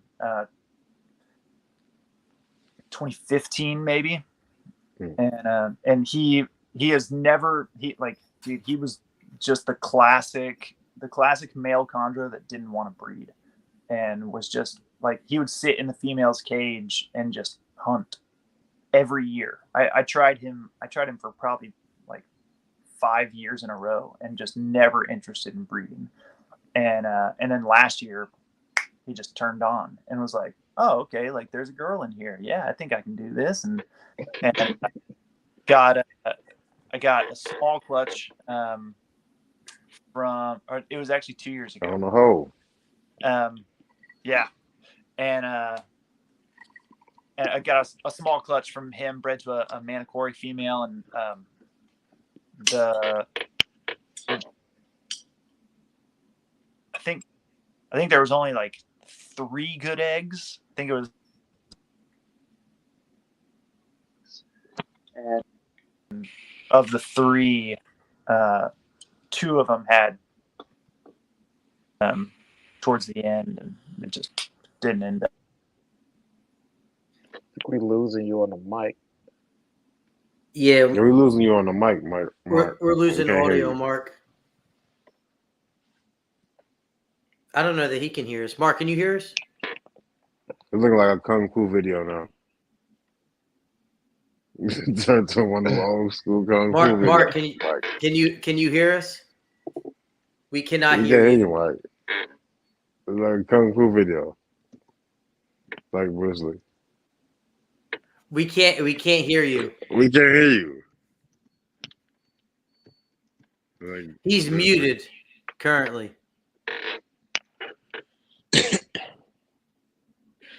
There you go. Can y'all hear me now? Yes. Yeah. Oh, dude, what in the world? So yeah, I don't know what I was saying, but Mark, can you walk us through from egg collection, your technique of egg collection, whether you separate, leave it in a clump? Could you walk us through what your egg box is like, and then walk us through incubation techniques with what you try to aim for with temps and humidity all the way up to hatch? Yeah. Here, look, I was trying to explain this last night on MJ's podcast. It's gonna be a lot easier if I just show you. Okay. Is this all I need? So what I do, I separate my eggs, and I have tried a bunch of different methods, and this is the method that I have found works best for my scenario. It's one that I'm going to stick with for at least a little longer until I tweak something else. But I didn't have great success doing just like straight over water. And I think there's probably a couple reasons why it didn't work well for me. Some of it was the egg boxes that I was using at the time. But so what I decided to do now, so I get a box like this, and I put 1-to-1 vermiculite in this. So water and vermiculite by weight. And then I put the eggs in this. So they're in vermiculite in this tub. Oh, and I put this tub with the eggs. There's egg crate in here. So I put water in this tub, and I put that inside of it. And then I close the lid. So there's Does the no box on the inside have? It doesn't have any holes in it. there's no holes, there's no lid. So it's just open. So the eggs are essentially I'm doing like a hybrid method. I'm doing suspended incubation over water, but my eggs are in vermiculite, which is suspended over water. Does that make sense? So Yeah. vermiculite with eggs, and then this has water in it, and I put one tub in the other and put a lid on everything. And then I just straight bake at like 86.8, 87. Okay. Yeah. That's then- a different way to do it, but it makes a lot of It's sense. very different. Is your humidifier? I mean, your incubator humidified? Yeah. So I run a wet incubator. So I have pans of water at the bottom, and it's humid in there as well. So Okay. I have some of the Govee like readout thermometers, and I have one in the egg box and I have one in the thermometer, in the incubator, and both of them read 99% humidity like throughout the whole time. So with there being no airflow, you have no problems with mold. So That's what I was going to ask. Yeah, because apparently vermiculite has natural like anti-molds. yeah, vermiculite's great, and it's old school. Like it is. And that's why I went back to it. I was like, man, this has worked for so many keepers for so long. Like, yeah. I'm gonna put my eggs in vermiculite, and then I'm gonna put that over water. So I have two different lids that I use during incubation. For the first 10 days and the last 10 days, my lid, I don't know if you can see, has holes in it. So I have, I don't know, like probably 7-8 holes in this lid. So that lid goes on for the first 10 days. Then I have a lid with no holes that goes on it in the middle 30 days. And then on like day 40, I put the lid with holes on it back on. But my tubs aren't airtight. The lids like they snap on a little bit, but there's still airflow in there. It's not airtight. What would you guesstimate the temps are? Because that's kind of like the Greg Maxwell way of load the first week and then load the last week, but the middle or 10 days or so, and then like the middle 30 days, it's kind of like set. So what is your average temp during these days, or are you checking temps inside the egg box, or you just chamber? So I do have a Govee in the egg box, and it's like right at 87, pretty much the whole time.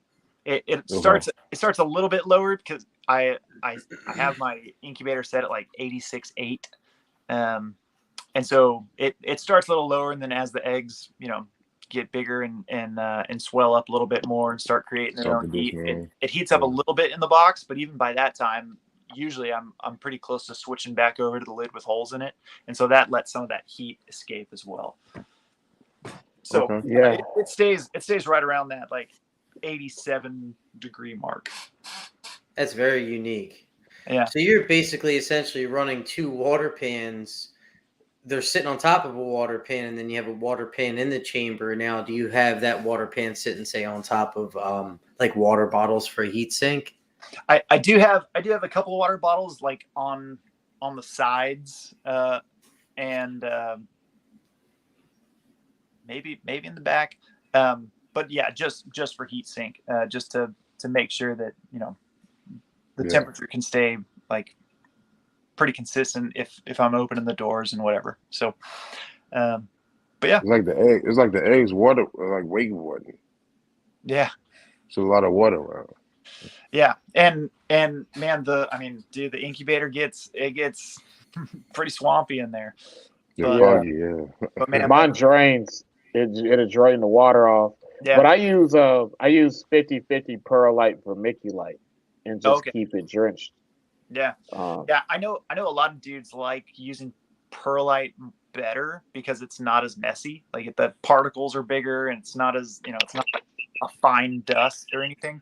I'd be happy to switch to perlite, but at this point I'm like, if it's not broke, don't fix it. Yeah, don't change it. I use straight perlite, basically the same mix, just oversaturated with water.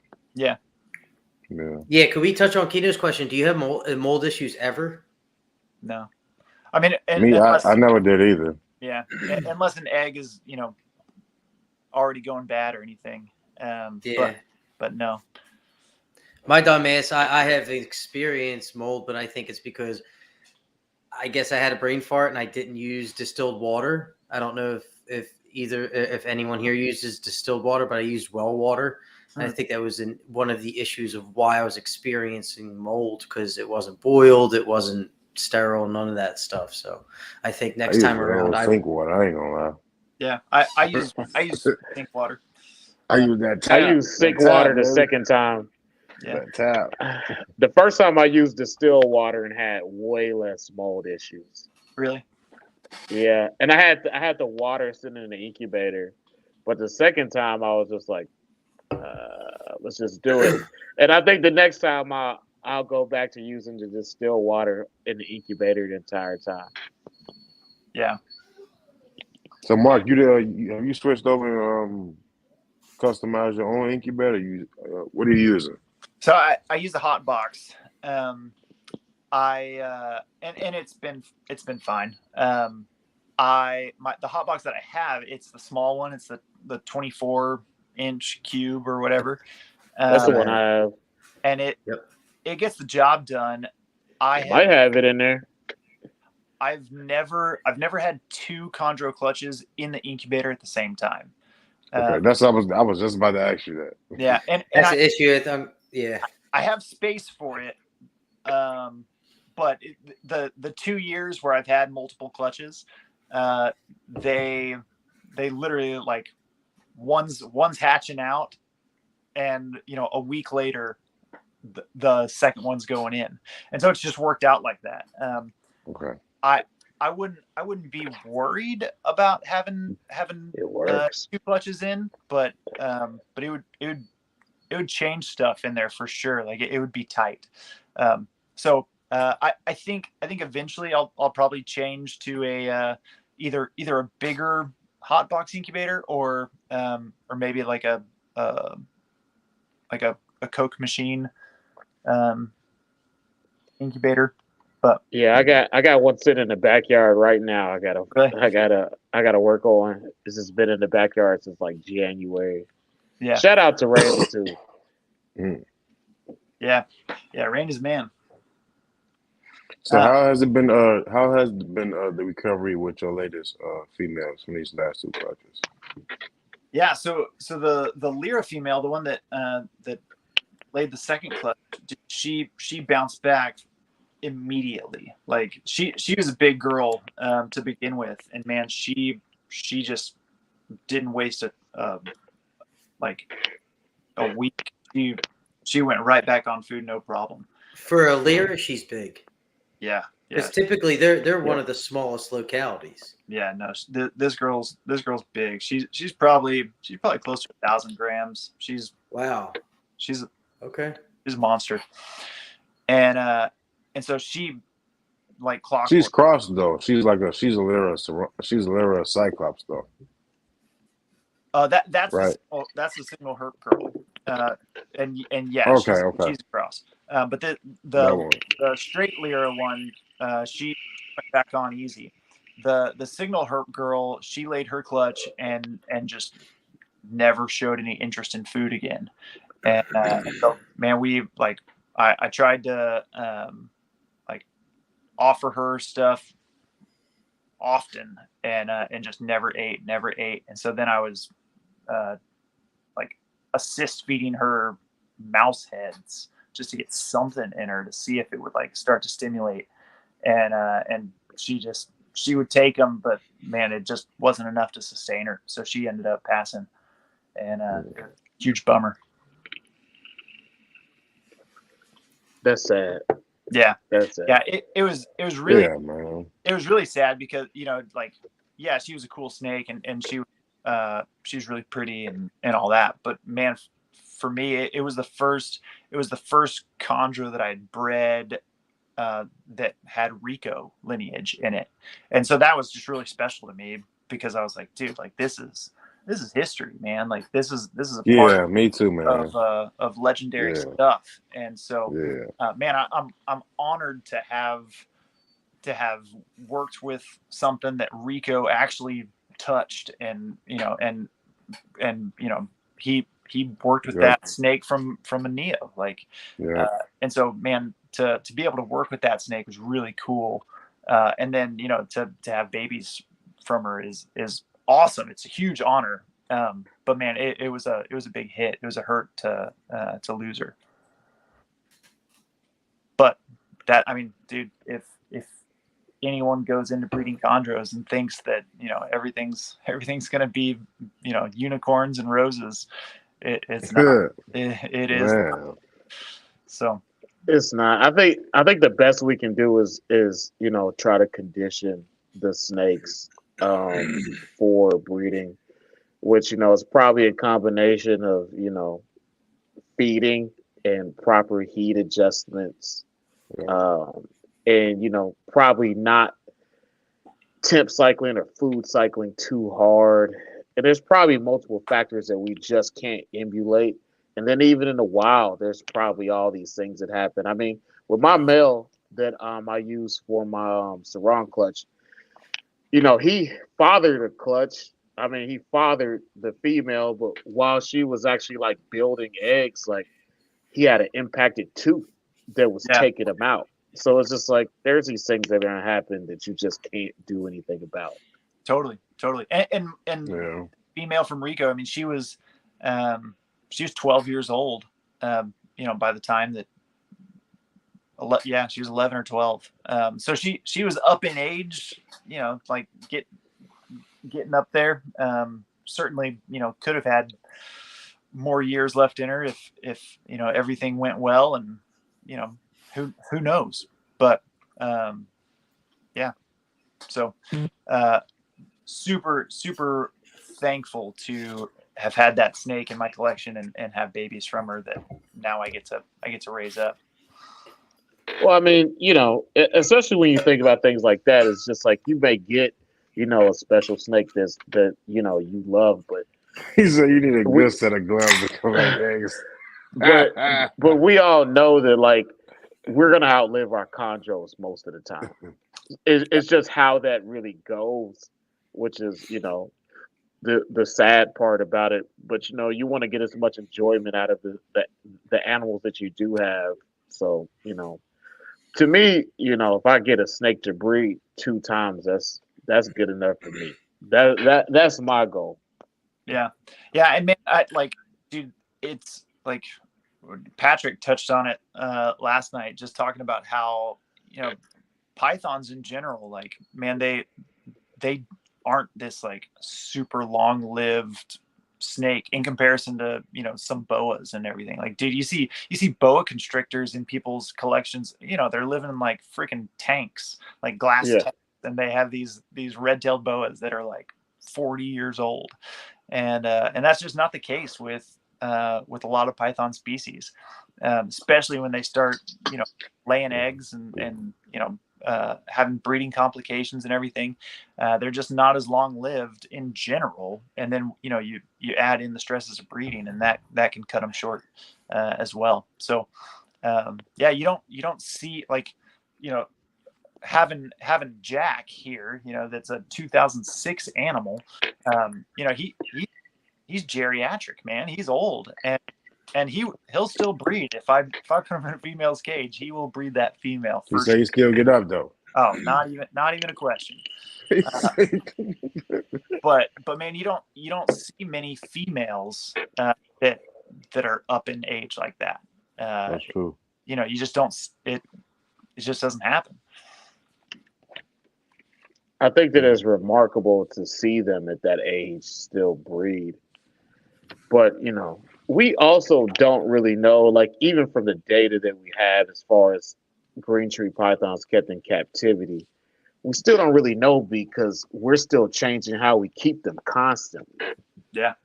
So we can't really predict the longevity of the lives of these snakes. It's just a difficult thing to just try to comprehend. Yeah. Keeping and breeding green trees is one of the most progressive species to have in the hobby. Yeah. Yeah. I Yeah. mean, and we definitely don't have everything figured out. And man, that's one of the fun things about the species is, you know, like, that they're more difficult. You know, you have to try stuff. You have to, you know, there's not some just set, you know, recipe that you go down and say, okay, well, if you do this, you're going to get eggs, and you're going to hatch them, and then you're going to have like, they're just not that species, man. You really have to pay attention to how they are in your care, and, you know, what they're doing specifically in your environment. And man, like, dude, I mean, Chuck, the female that you have, you know, like I would never, the girls in my room would never cycle around this time of the year. Like, to hear that you're like getting locks and stuff right now, it's mind blowing for me. But, you know, I don't Jesus look at Christ. it and say, you know, Sorry. Chuck's wrong. I look at it and say, Right. man, there's one more that I have not figured out. Sorry, my dog's.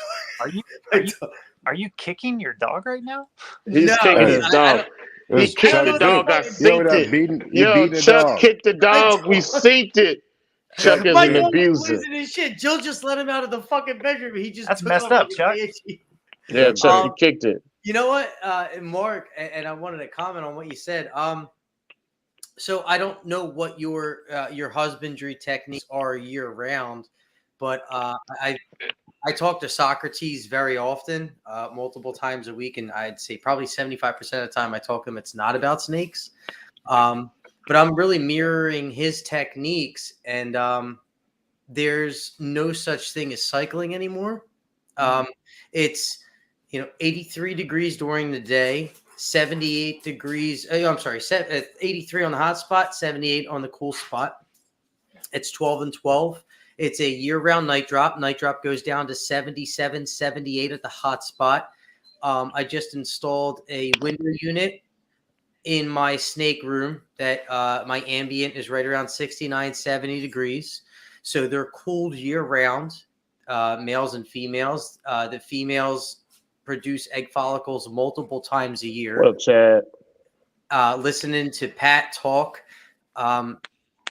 and talking to Socrates, watching them, you know, hugging the cool side, day hunting, just doing different stuff. You can kind of read the females. The males are always cooled, ready to go, so you put them in. And then I pulled the shades off of the windows, and I put a radiant heat blocking tint on my windows so that the sunlight, when it penetrates the room, it doesn't heat the room up. and that keeps that circadian rhythm going. And man, I watched my two females, and getting animals from both Pat and Alex Warren at their facilities. They were technically in quarantine because I trusted them.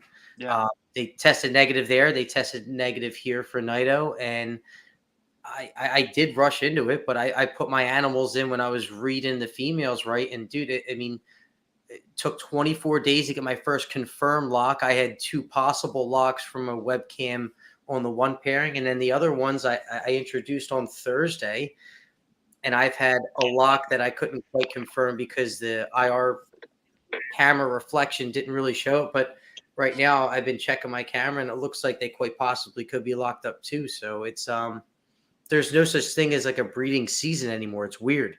Females eat every 3 weeks, males eat every 4 weeks. There's no bump in feedings. There's none of that. It's different. It's weird. Yeah. Dude, that's fascinating. It is. It's weird that it's working. Yeah. That is not how it works here. Yeah, I it was don't about work to say, there. Yeah. I was about to say, Mark. Hey, to piggyback on that, Mark. You got your lyric from Jason Brumley, a pretty close friend of you. How was what's your quarantine process like? Yeah, so I have a couple different processes, and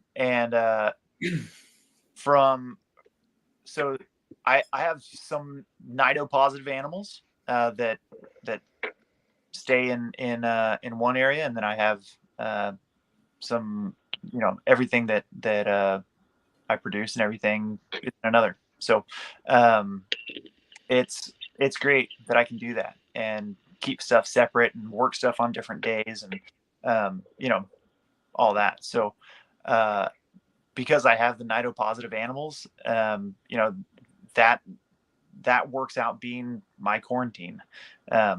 So stuff goes in there if I'm not sure about it or anything, and then I'm just not bringing in like new stuff really. I'm making my own stuff and keeping it. Yeah, that's smart. So the few animals that you are bringing in, how long are they in that your quarantine process? Well, I'm Like, what's your strict quarantine? What's your what parameters do they have to meet before they get exposed to your main stuff? Yeah, I mean, typically 2 tests, two negative tests once they're here, and that that they're eating, that they're not showing any signs. Ideally, it's like a 3-month minimum, just to make sure. The great news is RAL, the lab is just 30 minutes from me. So Y'all got it lucky down there, man. Y'all, it's like right next door to And that old lady that answers the phone at Route is the sweetest lady ever. Yeah, dude, the whole crew there is awesome. They're super cool, super nice, super hospitable, and I can I can just drive it up there, get it dropped off, and have results within a day. Yep, get it the next day. Yeah. So we had a question earlier from Mikey Marsh, who asked every guest the same exact fucking question. Mark, how are you cycling your females? The same question to every guest. Yeah. Every guest. So I leave Mikey Marsh alone, man. You got that one cousin that's kind of slow at the barbecue, but you still love him. He don't run fast like everybody else, but you still love him.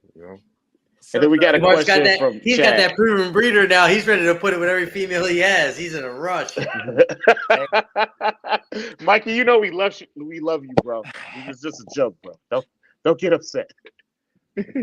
Yeah. So I take a very opposite approach to what Chuck's doing and Socrates and everything. So I have a pretty strict seasonality within my room, and man, of all the cycles, I try and hit as many as I can, because you know, I don't think all of them are necessary, but I think all of them help, you know. And so I fast my females during like June, July, a little bit into August. And then, so I fast my females for like 2.5 months in the summer.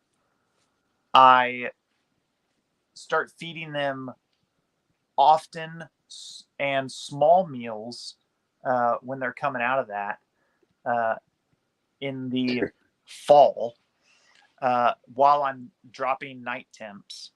Mike, get out your feelings, Mike. And then and then so I'm dropping temps, I'm fasting, I'm doing food cycling, and then introducing the male As soon as August starts. that same time. Say it again. This is as soon as August starts. So here so typically like around late August, early September is when I start doing free feedings, and I do that for about a month and a half while I'm dropping the night temps, and then after that I introduce the male. And so I'm usually putting the males in around like mid-October, early November, and they're in there for, you know, until probably January if they need to be, maybe February. So I try and hit all the all the different like cycling ingredients, the fasting, the light cycle. So my room is on the seasonal. So you ain't fighting the seasons. I catch it on. My room is on sunset and sunrise nights, like the lighting. So they're getting light cycled, they're getting temp cycled, they're getting food cycled, and then the introduction of a male, and that's all happening in the same, like around the same time every year. So I try and keep things consistent for my collection instead of, you know, the Socrates and Chuck approach, like just seeing when it could possibly be. My cycle is similar to that, and only because I keep mine in the garage. So like I could try to do certain things at a certain point in time of the year, but it's still hot. So when I open the door, like they know that it's not that temperature. So I think I didn't really start dropping temps to like September. And then the first time, you know, the female, she had an ovulation in January. The second time, because I had kept the pair together sporadically, she had her ovulation like September or something like that. Yeah. The earliest I've got eggs is January, and I think the latest I've gotten eggs is like May or June. Yeah. Because I did have one clutch that hatched in September. Yeah, I just keep them together. Like as long as they're gonna breed, I keep them together. Yeah, and see, keep in that Chicago, we keep got that night drop low. We got like 8-9 months of winter. This motherfucker. Yeah, we don't have that. I wish we had that. I miss snow. I miss it not being hot. No, dude, bring on the heat. Yeah, don't say that. Don't say that. Man, if you say that my until wife, you get to like 22 inches of snow, and then what are you talking? I moved here from Maryland. If my wife didn't want to come back here for my daughter, I wouldn't. I know, but you Texas. a Southern, you a Southerner now, though, man. Mark, it's funny you say that, though. I am a Southerner. I'm from Memphis. Yeah, you know, you're a Mark, Southerner. it's funny you say that because Bill Stiegel said it too, and maybe it's the region that, you know, the difference of regions that Bill Stiegel has said that he can't believe that East Coast guys are getting ovulations during the summer. Because my female ovulated in July, and her cycle, I had everything written down. I keep really strict notes, and basically I had expected her to start locking up at the beginning of June. And the first proven lock I had was now, which is obviously only a couple of days off for the beginning of June. And I expect her to ovulate sometime in the third week of July. And I So you expect can heavy have it locks snow. in the next month. Yeah. So I Yeah. miss it. Dude, and like we were saying earlier, like it's not right or wrong. It's just, man, there's so much about these snakes that we don't know about. And so, man, to try it all and see what's working in your room, in the way that you keep, man, it's awesome to watch people have success with such different ways of doing things. yeah, I think it really comes down to, like I said, it's a very progressive species to keep, and it's so hard to do, especially the first time, before you find your rhythm. But I think it's so hard to do that nobody's really experimenting. There's no experimental and control groups when people are breeding. Some people get so nervous when they get their clutch that they just follow the handbook or whatever their mentor is saying to do, that they're so scared to lose a clutch or lose a female or do something different, that it's not like ball pythons. It's not like you could try a lot of different things and have successes. You could crash everything or kill your snake real quick if you mess up. There's not a lot of margin of error when it comes to the breeding. The keeping is a different story. I think snakes are a lot harder than what people give them credit for. But when it comes to breeding, it's scary to try something new. Yeah. Well, yeah, I mean, it doesn't. You gotta also understand this. Like, a lot of times, you've already figured it out. Like, trying something different, it may be something different, but it may not necessarily be better. And when you're talking about the snakes and how much these snakes like mean to you personally, or as far as just monetarily, it doesn't necessarily make sense to try to push a snake in a different direction that is either unnatural or super different from what it's actually used to. Um, True. so I personally Depending don't on how think much it mean, that. depending on how much it means to you, that's all. Yeah, I personally don't think that like pushing a snake in a direction, for the purpose of getting eggs is necessarily the best thing to do. Yeah. Well, and I mean, let's be honest.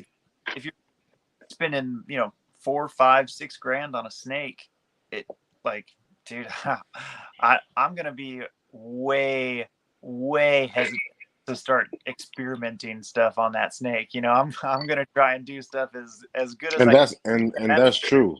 Because Yeah. That's true. It's like when you invest, when you make that investment, you more you less apt to go ahead and say, let me try all this shit, let me try all this, let me do all this, let me do all that. You more gonna lean toward what your mentor said. You know what I'm saying? Your Mm-hmm. the OG you got in your pocket. Yeah, and man, there's some people that I guess are just blessed with a ton of money, or or maybe just huge balls or something, like where they're like, I'll try anything with these animals, and I'm like, man, I get nervous about that stuff, man. Like For I real, man. I be like, A lot of do it's you? risk over reward. It's you, that ain't me. Yeah, You know what I I'm think the saying? hardest thing is to read your animals and then make decisions, like basically call an audible at the line once you read your animal and decide what direction you want to go that is convenient for you. Yeah, well, and I think I think just being consistent and doing, you know like Chuck, you said that this female, like you've kind of figured out her pattern, like your snake, and when she would typically lock, when she would typically ovulate, when you expect, like you've identified her pattern, and you're like, okay, like I know my snake, and that's what I'm gonna stick with, and that's great. And then you might get another snake that is complete opposite side of the calendar Mm-hmm. of that one. But man, if you're paying attention and you know her cues, and being that student of the serpent, like that's gonna be huge, to where, yeah, man, if you can identify the patterns and know your snakes, know what they need, like man, green trees are a snake that you got to pay attention to, and you gotta learn those cues. It's not something you can just sit back and put on autopilot. Like you really got to pay attention to what you're doing. Yep.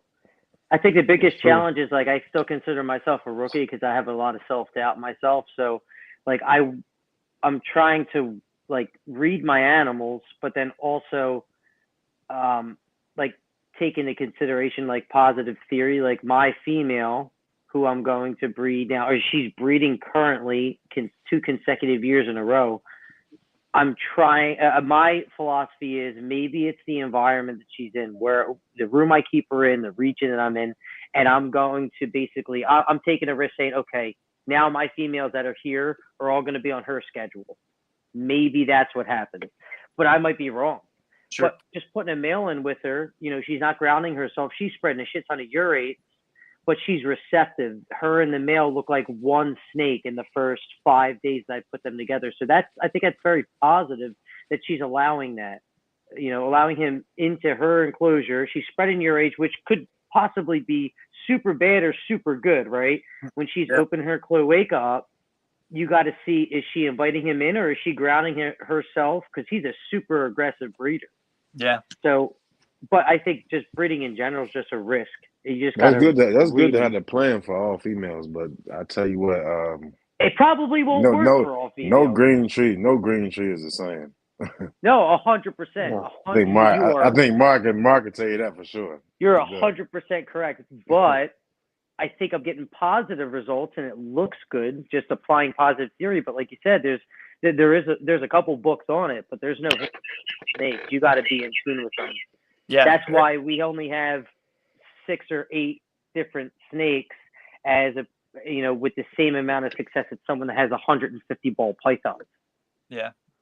There are a couple books on it, but last I checked, the snakes didn't read those books.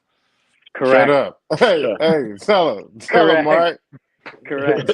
Tell him, Mark. My snakes, they haven't read those books.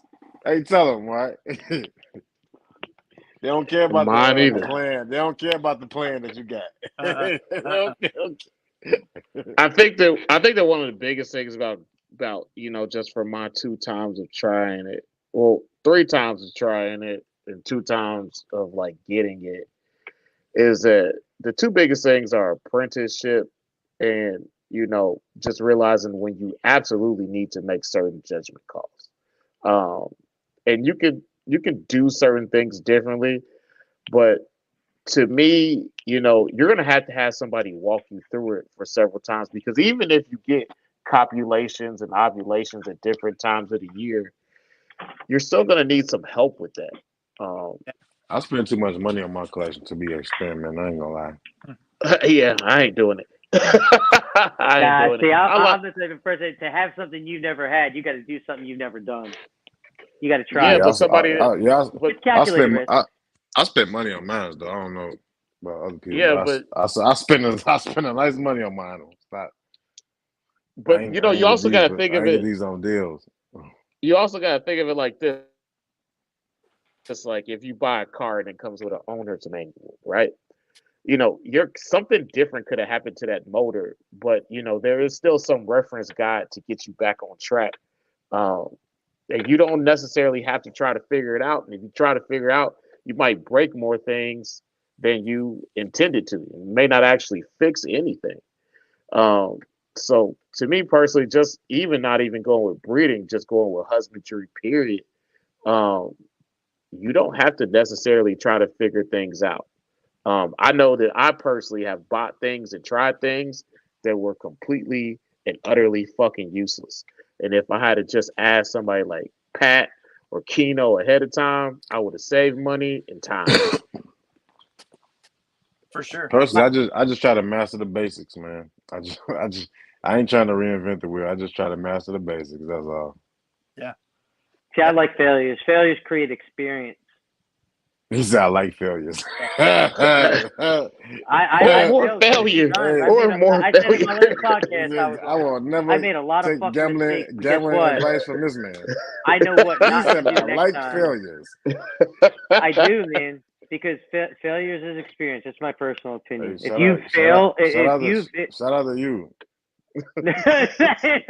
bro, Shout out you to ain't you. successful if you haven't failed. You Yo, talking listen, look at, to somebody who failed on their first clutch. So I mean, that's what shout I'm out to you saying, though. bro. That's Shout what out I'm to you, saying. bro. No, shout out to to you. you, bro. Nah, bro. You are the I phoenix. rather not. I rather not have failed on my first clutch. But I mean, you can talk.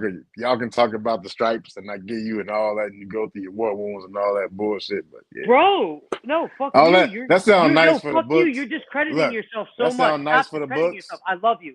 Stop Hey, discrediting yourself. I'm being honest as possible. That sounds nice for the books. That sounds nice for the podcast and all that, and that sounds nice for But Hey, it still yeah, sucks. buddy, all that material. Kino, But I'm you gonna tell you fucking this: failed, that but you first clutch. fucking now you're successful. Hey, You got a hey, Mark, story, bro. You did it. that first Calico clutch was a kick in the nuts, wasn't it? He was like, Yeah, oh, same thing with fucking Mark. Yo, you oh. guys, no, you failed, but you fucking like you didn't Hey, quit. I That's a don't need fucking that. true winner. Nah, I have Chuck, not failed I don't catastrophically. need that remember the Titan speech. I'm good on that. You know what I'm saying? I'm just being real with you. I'm keeping it honest with you, brother. This ain't no marshmallow, Bro, no fugazi. Well, that's if we're gonna real. be if we're gonna be completely honest about the transition from incubating Kino's first clutch to second clutch, there may be one critical change that he needed to make that he made with his second clutch, which possibly is the purpose for it being successful. And For sure.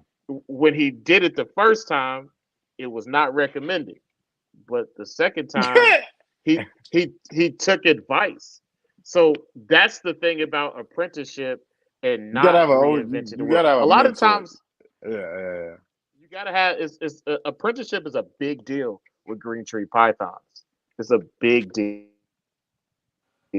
I mean, if you look at Mark, like Mark can actually go to Bill Stigl or he can go to Pat, people that have done it at different times that were previously before he did it, and he has Yeah, those for guys sure. close.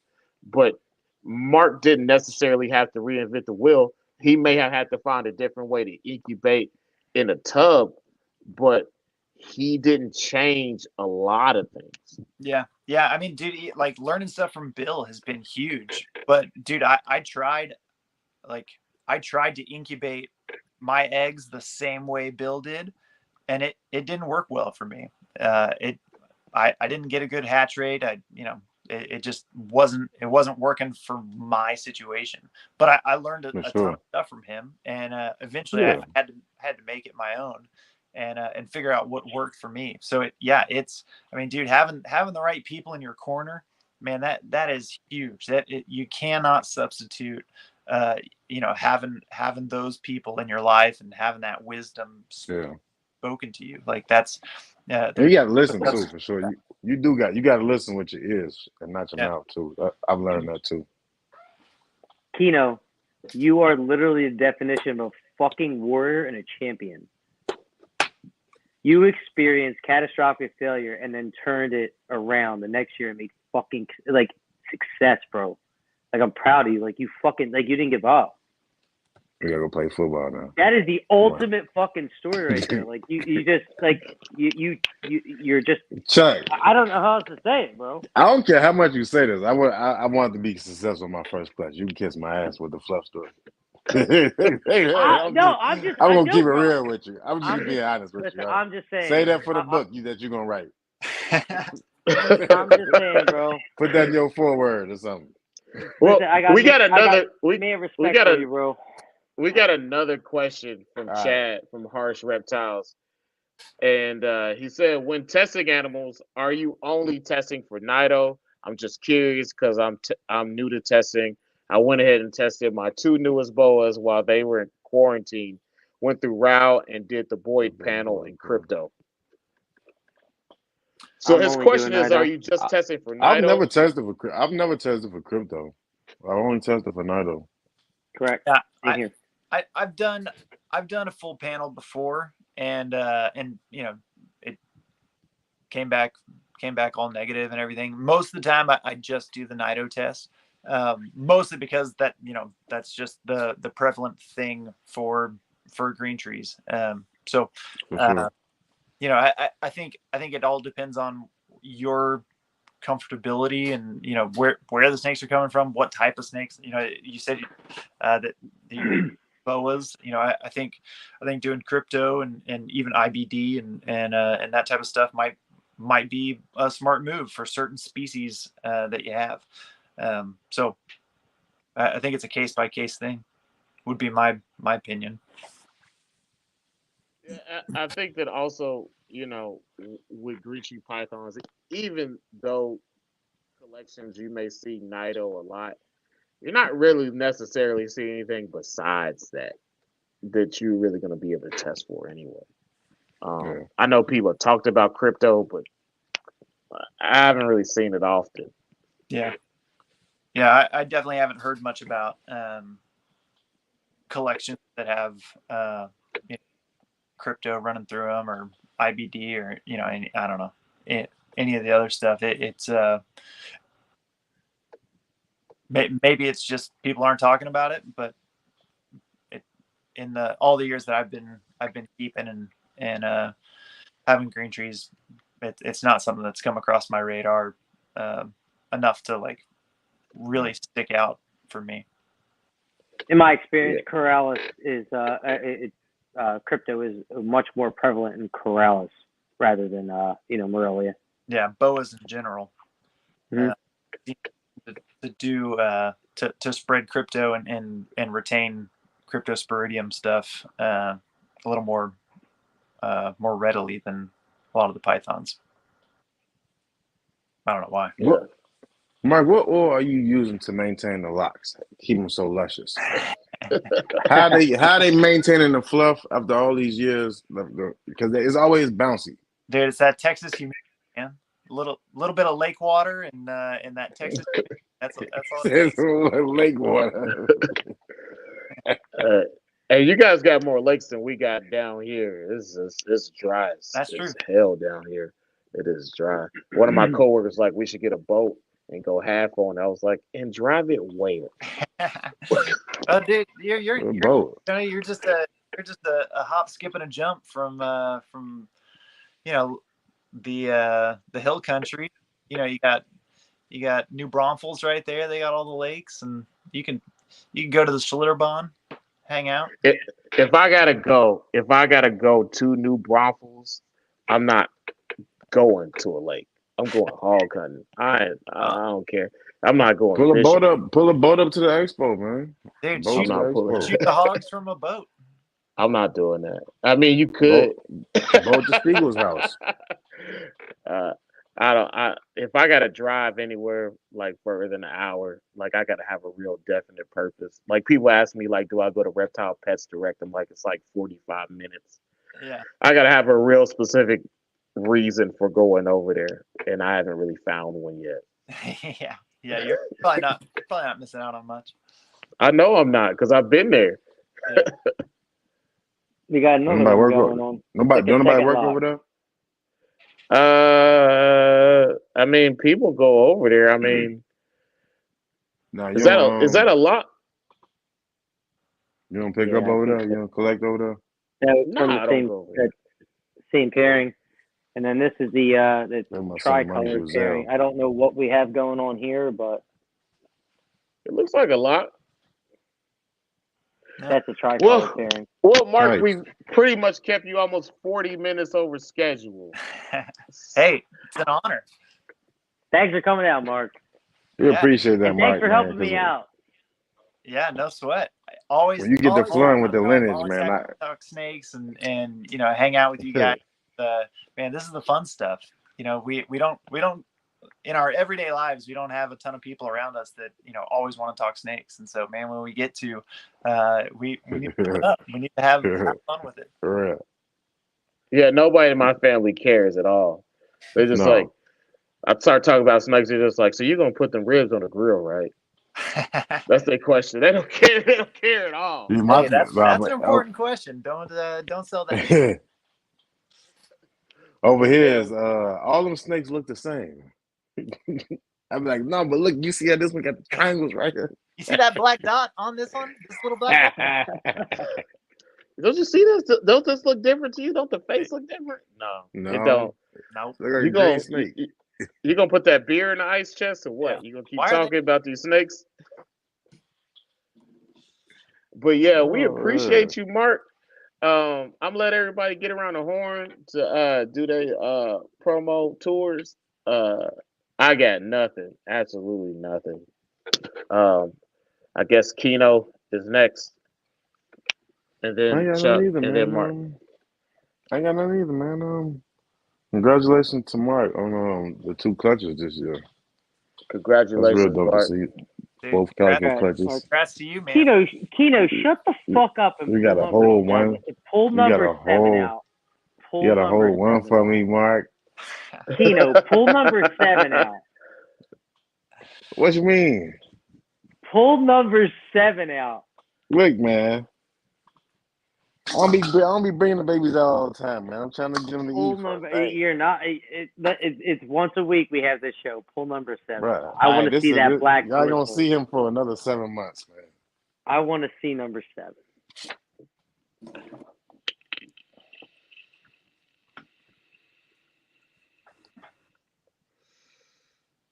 Damn it. Just It's the got bit longest by show this. we've done. Oh, and I just got No, bit by it's this not. motherfucker. Damn. No, Bills went over 3 hours, man. Like 3 hours and 11 minutes or something like I was Something that. feisty. pretty fucking drunk for Bill's show. Yeah. You were pretty drunk when Mark came on the first time.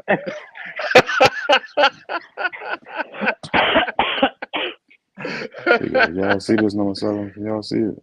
Yes. That's hot. Fuck yes. Number 7's Beautiful. got that thick black dorsal. Yeah, Beautiful. yeah, big old Boot- yellow diamonds it's- on it, man. That's good looking. It's That's not a beautiful, it's beautiful snake. bootyful. You got a bad attitude problem, bro. But yeah, that's it. So does my wife, but she's good looking too. So She hits you. Hey, here get beat. Chuck get beat. All right, Chuck, do your promo tour, man. I ain't got nothing, man. I'm just fucking happy. I'm blessed in life, man. I keep cool Cause snakes. I got a pretty wife. I got 2 beautiful little daughters. I ain't got nothing, man. I can't wait till In the your end- youngest daughter joins the CIA. In the end, I mean, I love these snakes, but realistically, they're just pet snakes. In real life, I'm fucking blessed, man. But she gonna bring her first black friend home. The best thing. We're gonna find out. We're gonna find out. We're gonna find out about the real Chuck. We're gonna find out about the real Chuck then. We're gonna find out about the real Chuck then. There's a little more pepper on the plate tonight at dinner, Dad.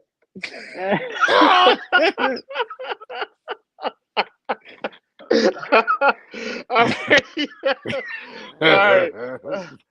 So, Mark, I appreciate you for everything you've done for me. I'm pretty sure everybody else appreciates you too. I'm gonna let you get whatever off you need, whatever you want to get off. Now's your time. Yeah, well, Plug your first, stuff, man. Plug your Patreon. thank you guys for having me on. It's always fun, hanging out, talking snakes. I've been a fan from day one, and man, but bursting through the door on the first interview, and then getting called back for this one, man. It's always a good time. I'm always happy to come hang out with you We guys. bust in like ludicrous. Yeah, dude. Just With the big shoes, the stand-up video, Stand the up. big arms. So, man, it's always a blast hanging out with y'all. Thanks for having me on. If people do want to know more, obviously you can follow Texas Chondros on Instagram. You can check out the website, TexasChondros, all spelled out, .com. If you want to join a Patreon and a Discord where we talk about green tree pythons, you can go to the Texas Chondros Patreon page. And if you want Calico babies, let me know. There are more market available right now, and I'll have a lot more available later this summer. So, yeah, just always happy to talk snakes. If you need anything, if you need help, if you need assistance, if you got questions, whatever, let me know. Seeing everything produced in Texas, I probably need to put a second mortgage on my house before NARBC. Hey, whatever it takes, man. Whatever it takes. You would have to grab some Calico to come out of there. But yeah, that's But no, Mark, likewise, man. It's been a pleasure, man. We all the nice stuff you said about us, we appreciate that too, man. You're a we day love one. You always hopping on. You always in the comments acting a fool with everybody else. And we do appreciate you coming on, man. Yeah. We do. Hey, I'm Yeah. not this. I'm true to this. We know you have to Yeah, come ain't true to down this. from being You- the religious Mark say he's still expert in tipping the, on 4 foes. You know what I'm Yeah. saying? Yeah. we know you're Hey, still in the I'm involved. Chondro Ivory Tower with Bill in Chondro Town. No, he not. Mark say he's still tipping on 4 foes, man. Yeah, And I believe him. dude. Mark Yeah. got the Swanger GTP truck. No, my, he not. This just is Mark's night ministry. He just comes my down. chain lighted like a lamp now that I'm back at the camp.